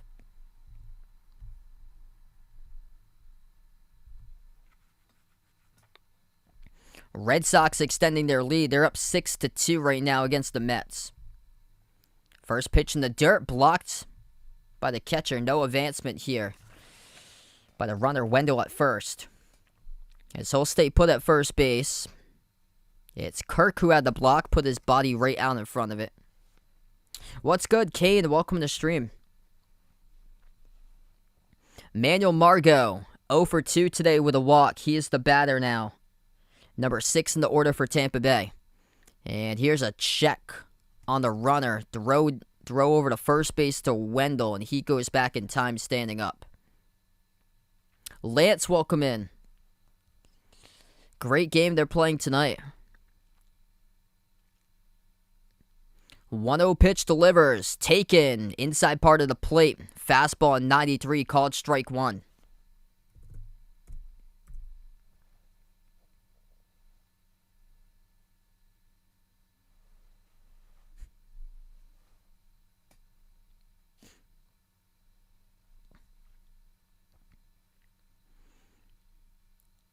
Setting up high. 1-1 pitch. This pitch is ripped. It is drifting back all the way deep, and it hangs up at the warning track where it is gloved by the left fielder ranging to his left. All the way back at the warning track is Guerrero Jr. to save what would have been a go-ahead home run by Tampa Bay. 10 more feet more, and that would have been cranked out. Wow. That had a big-time swing written all over it, and the ball just went to the park where it's the deepest part of the park.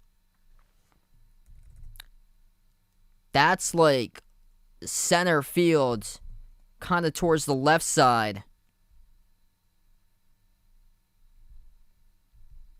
Left center, but more towards center. It's a dimension in there that's like a triangle back or so that they put that keeps on extending the park. And that ball just hung up and got fielded at the warning track. If that was ripped to left field or left field down the line, left field or more so left center, that would have been gone in either left center, but near center field, but to the little bit to the left of it. That's where the deepest part of the park was, and that's where it hung up on the warning track. So Margot flies out. Count now is 2-1. As this is Kiermeier, number 7 hitter in the order. 0 for 3 tonight, center fielder for Tampa Bay. He's got Wendell, the runner, on first. Kiermeier, left-handed batter. Richards, the 2-1 delivers. Kiermeier, ground ball, bounces to the right side, foul.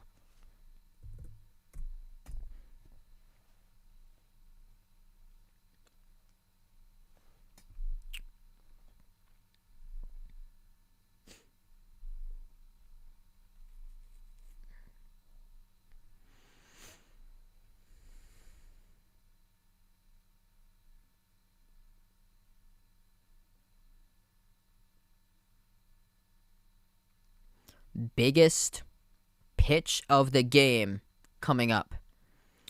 2-2. Kiermeier, the batter. Richards delivers. Did not go. Down and away, it's ball 3.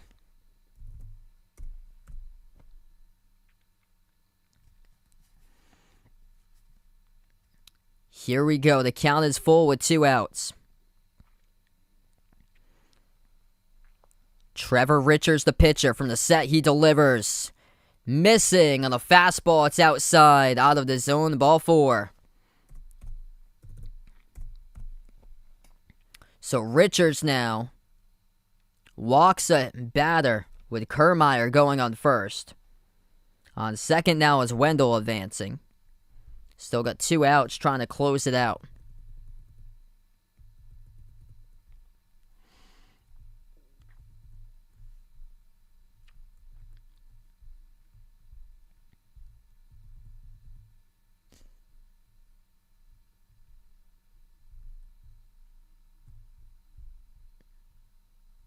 Most come from behind wins this season. Tampa Bay is tied for the Red Sox with 45.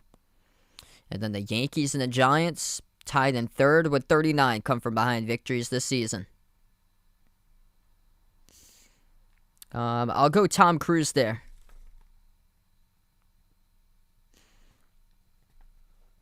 Here comes Gator Mike Zunino up to the plate now for Tampa Bay. 2 runners on at the Trop. 2 out. Zunino 2 for 3 with a run. He doubled to left field the last time up in the 6th. First pitch by Richards, taken on the called strike 1 outside part of the plate on the fastball at 93.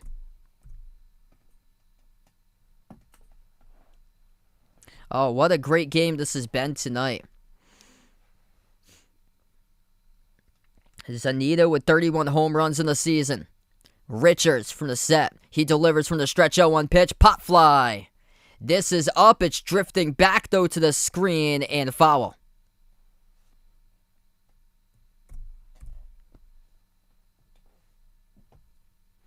So Richards, all he needs is one more strike or a putout to put away this inning at the bottom of 8. What a game we have.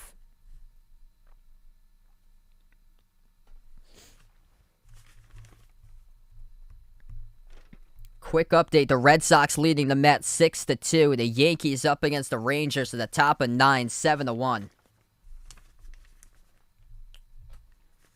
Richards to 0-2 to Zunino. Catcher sets up outside. That's ball 1.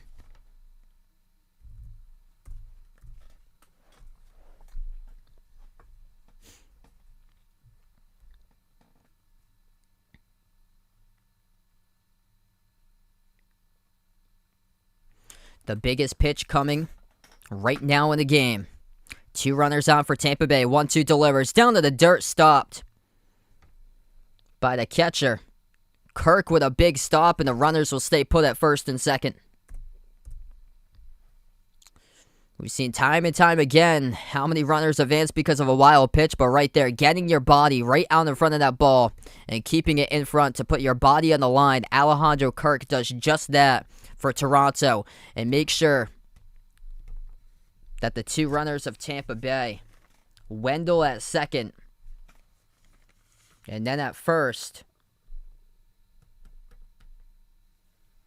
with Kiermeier, both of them were able to stay put.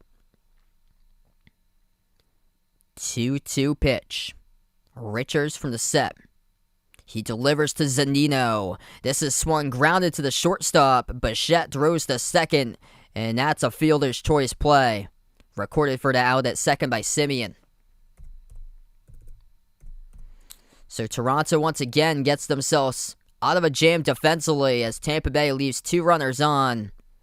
Toronto with 8 hits tonight, Tampa Bay with 5. As we move now to the top of the 9th inning, it's the Jays who are leading 4-2.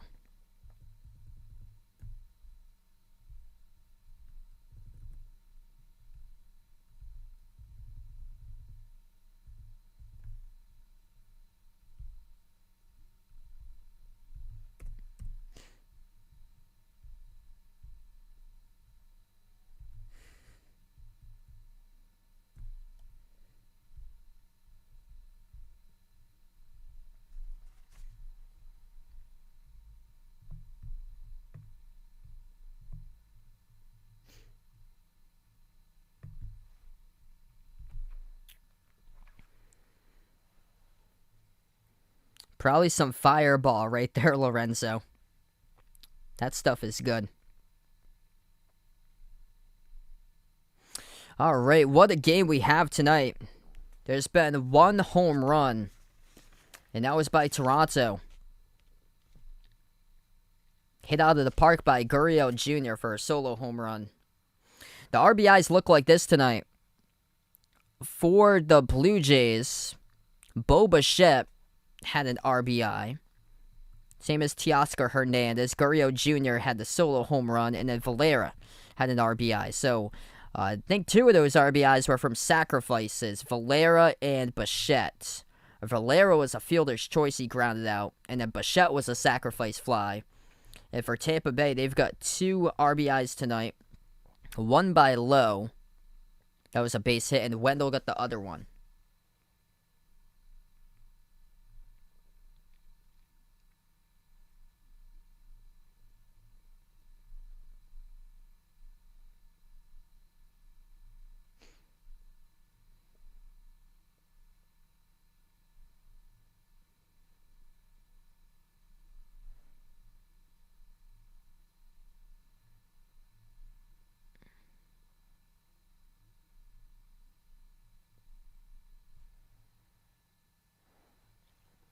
So we are back to action. First pitch, swing and a miss, strike one. Waka, still the pitcher on the mound. He is facing Vladimir Guerrero Jr. with the only home run of the game as we're at the top of the 9th.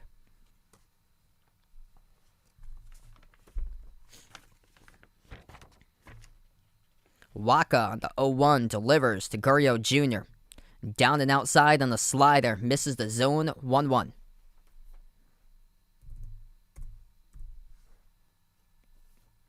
1-1 pitch delivers. Down low. That goes right off of Zunino. Pings him on the chest pad. Makes the count 2-1.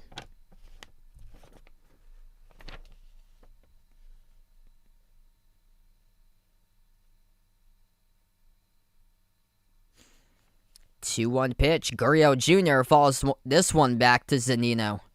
Zunino hanging in tough behind home plate. He's taking the shots lately. A wild pitch to the chest pad. And then we see a foul ball that just goes right off of him.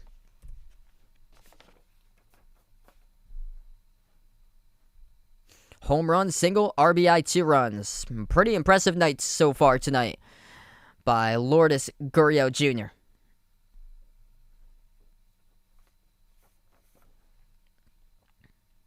Waka, 2-2, up high. Missing the zone, it's 3-2.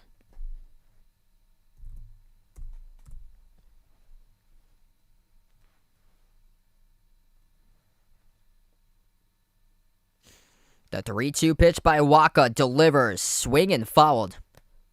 On the ground towards the left field side.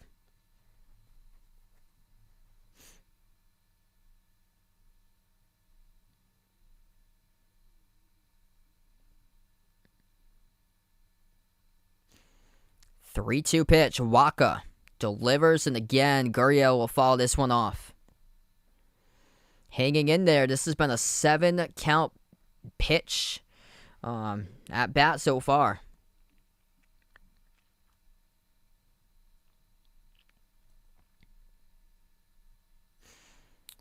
Waka with a 3-2 delivers. Taken. Strike number 3 just above the knees. And Guerrero knows it himself as he looks to the fastball at 94.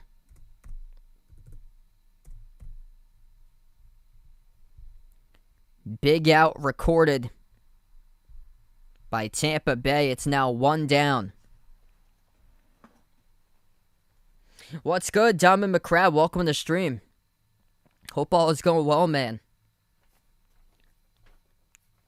First pitch to this at-bat towards the left field side and foul.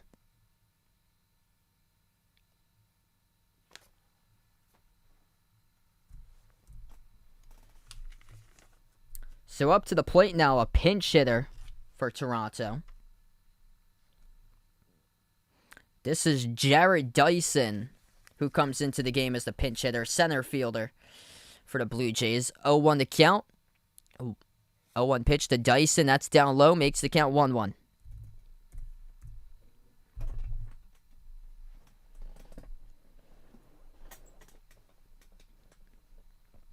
One pitch by Waka. Dyson swings over it on a changeup that was in the dirt.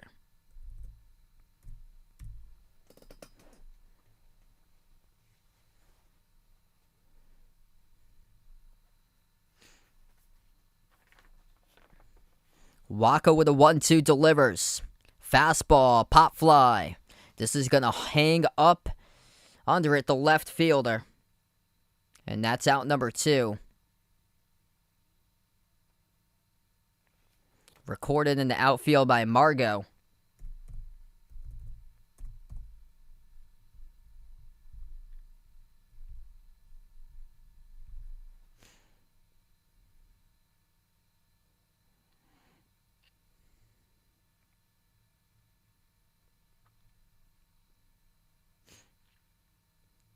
Drops down the bunt, down the first base line. Tries to beat it out. And that will be a recorded out. So 3 down right there. Able to get that recorded as an out. G-Man Choi at first base of the bunt. Just dropped down straight to him. Down the first base line. All he did was tag first base for the recorded out. So Valera gets retired on 1 pitch. And now we'll move on to the bottom of the 9th inning. 3 outs away for Toronto. And they will stay ahead of the Yankees if they do pull this one out in the division. And would still stay the second team of the wild card race.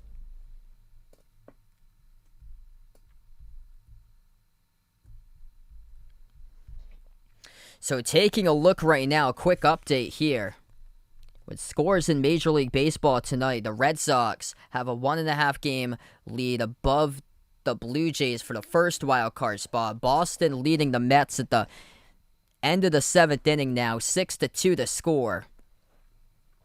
The Yankees have won. This game has just gone to final over the Rangers, 7-1.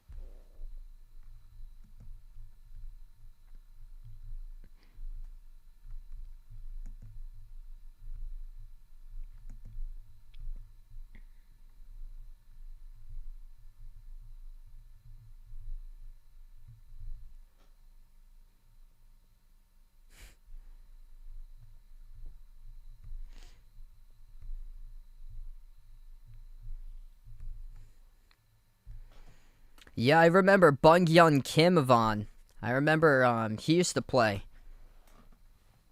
He used to play for the Paw Sox back in the 2000s.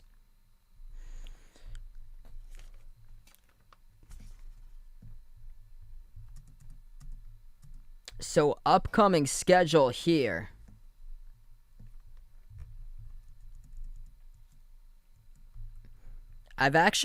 I would love to see Days of Thunder. I actually never saw it before. I would love to see it, though.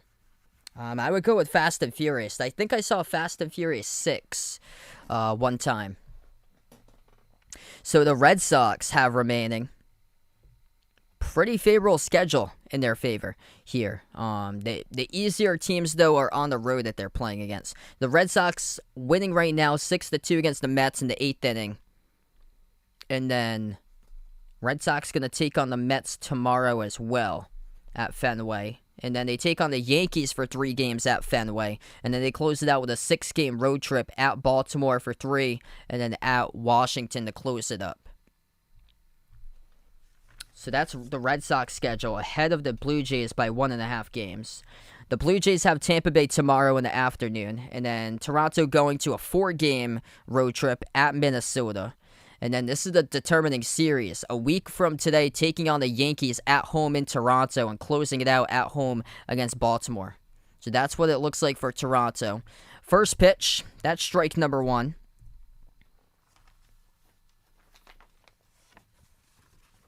The Jays now going with a new pitcher on the mound. This is Romano coming into the game.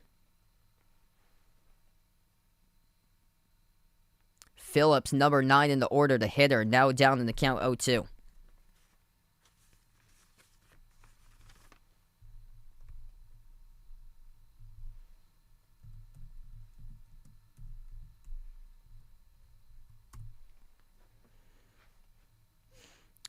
Pitch, swing and a miss, strike 3, hits 100. On the radar right there. Strikes out Phillips for the first out.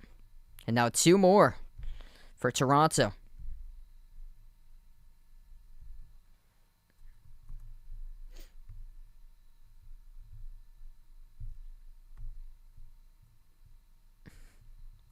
Yep.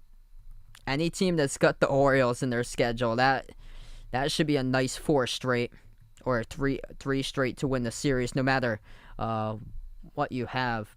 So Red Sox got 3 against Baltimore. Toronto's got 3.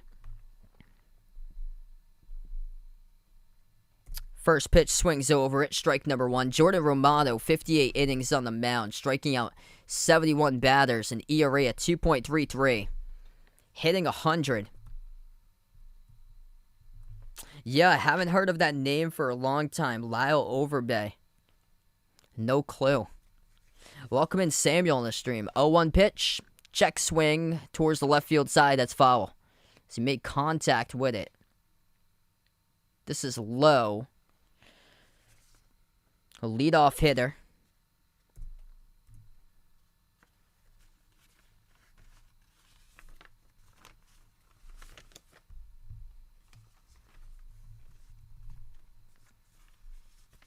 Yeah, coming up a month from now. It's less than a month from now, actually.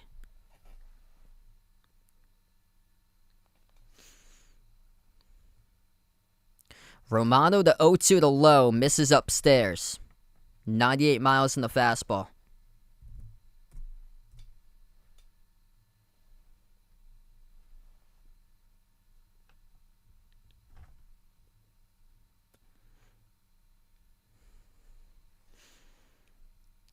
One-two pitch here. Romano from the stretch. Left-handed batter low, delivers. Again, follows it off, 99 in the fastball.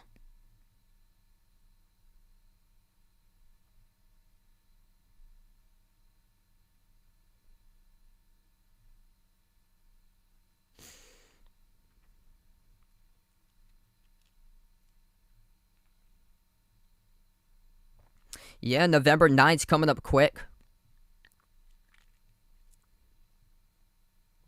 1-2 pitch. Swing and a miss, strike three. Gets him on a sinker.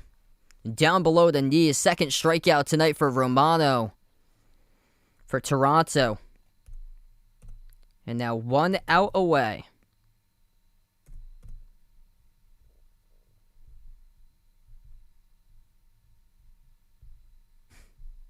I've never been to any of those before.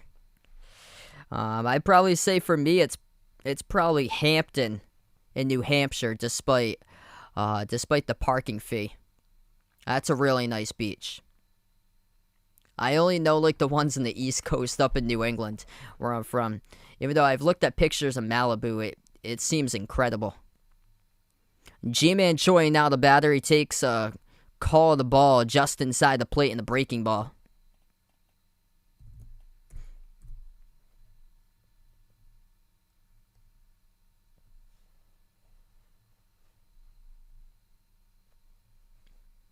A 1-0 pitch. In there for a called strike. Breaking ball at 86 inside edge of the plate.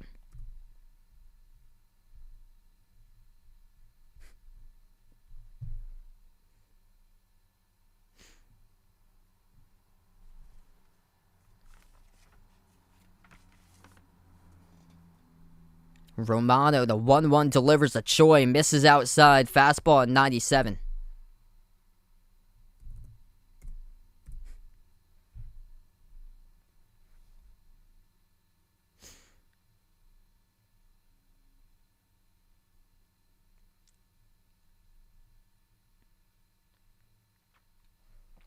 Romano comes to the set here in the stretch. The 2-1 pitch he delivers. This is swing and followed right back by Ji-Man Choi. Stays alive. The count now 2-2. This could be it for the game tonight. Yankees winning a little earlier over Texas.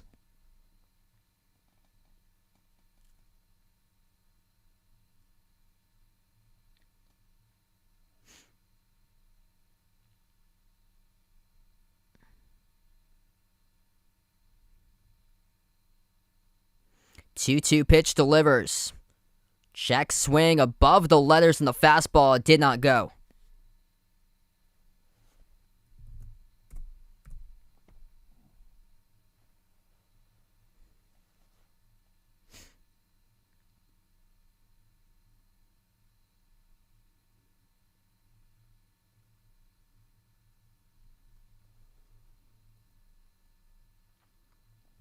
The 3-2 delivers. Down low, that's ball number 4.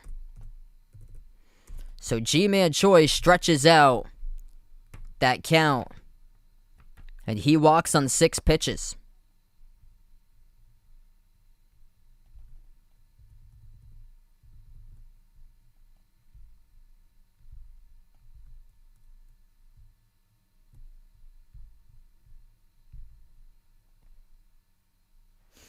They bring up Yandy Diaz now to the plate.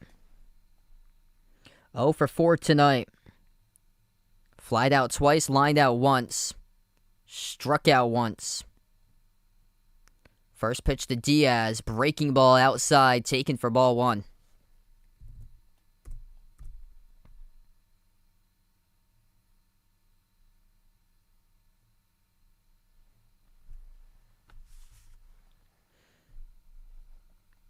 "12 home runs this season by Diaz. 1-0 pitch. That's taken outside. Missing. It's 2-0.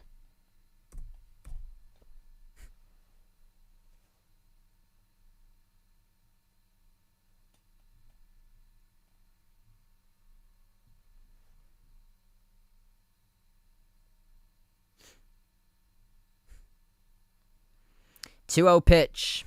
Missing the zone up high in the breaking ball. 3-0. Probably not going to do so well this year. Unfortunately for Vaughn.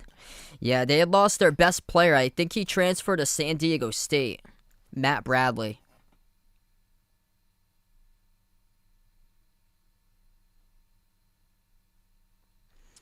"3-0, and that almost hit him. That's ball 4. Not even close. Inside.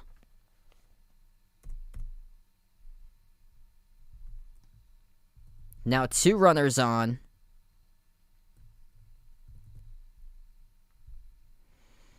Toronto letting this slip a little bit. 45 come from behind victories by Tampa Bay. That is tied with the Red Sox for the most in the league this season.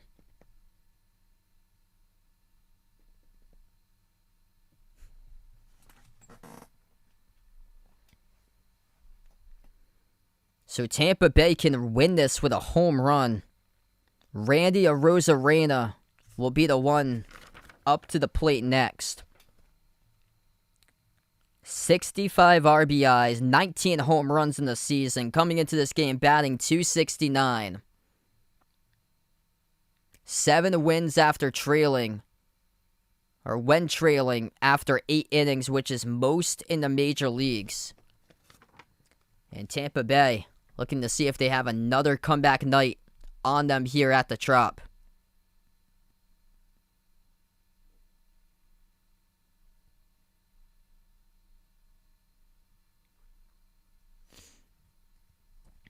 Runners on first and second. Arozarena up to the plate. First pitch, down low. Blocked by the catcher and stays out in front of him. The runners will stay put. So Kurt gets his body out in front of it. Count now 1-0.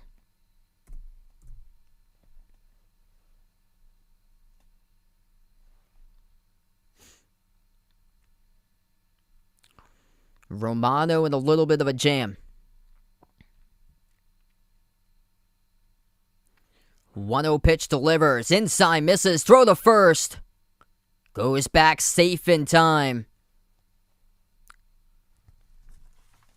Diving head first. Back in the first base.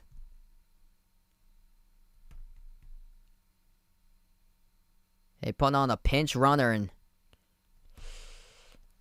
close. That'd be the worst way to end the game on a pickoff.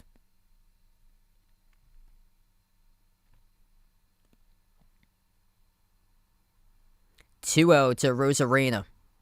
That's going to be a called strike 1. Umpire opens up the zone to the inside part of the plate.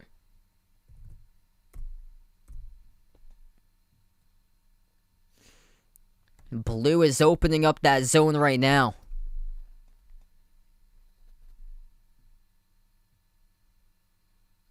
(2-1) pitch. Too far inside. Fastball 98. Missing. It's 3-1.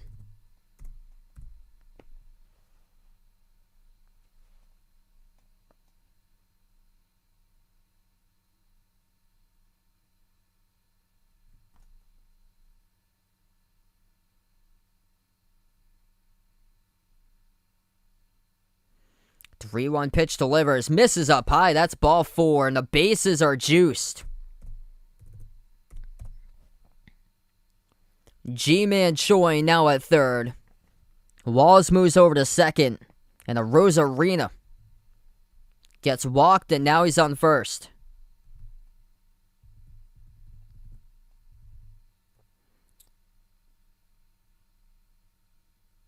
Toronto's got Adam Simber, right-handed pitcher, warming up in the bullpen.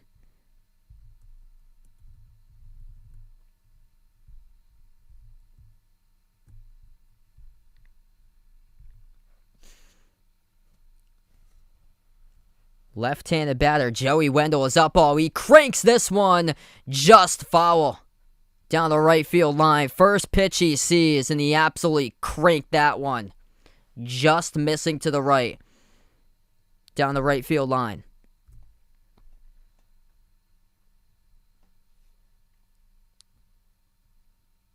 That was a swing that you would have to see it to believe it. If he had hit that fair, this whole stadium would be erupting right now. That was about 2 feet to the right.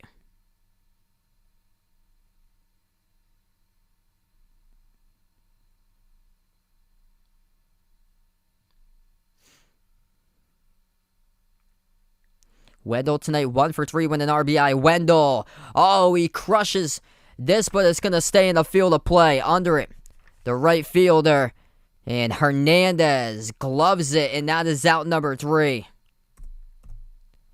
That looked like it was cranked at first when he left his bat, but it stood up there and hung up, still in the ballpark.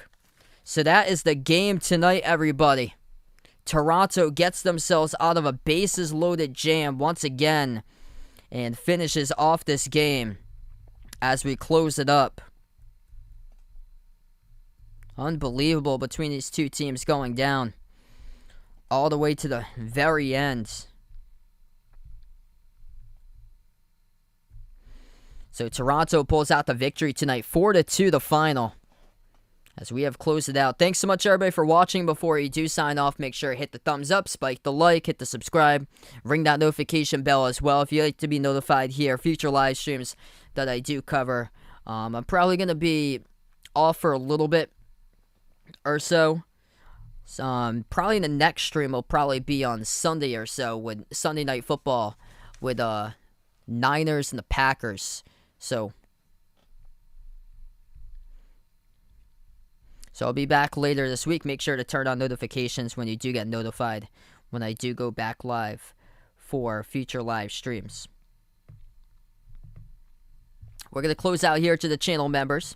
If anybody would like to become a channel member, that link is posted down in the description below this video. As we have our channel members all get a shout out at the end of my live stream. Jason, Aaron, Manenhades, Cindy, Rajip, Old Ed Deuce, Russell, D-Block, CW2K, BP Greg, James, Magic, Oreo Pudding, Reezer, Bino, Mark, Kelly, Mike, Rashad, John, Jessica, Barco, Stephanie, Ahino Joseph, LK and GFR 90, Maurice, Christian, Keith, Woody, Warren, Kit Lorenz, Pamela, Oscar, Isaiah, I Am Ghost. We have a member from Taiwan, Don, Mr. Mundre, Alden, Abdu Rahman, and Patrick.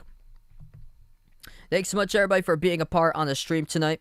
I'm going to wrap this up, and enjoy the rest of your night.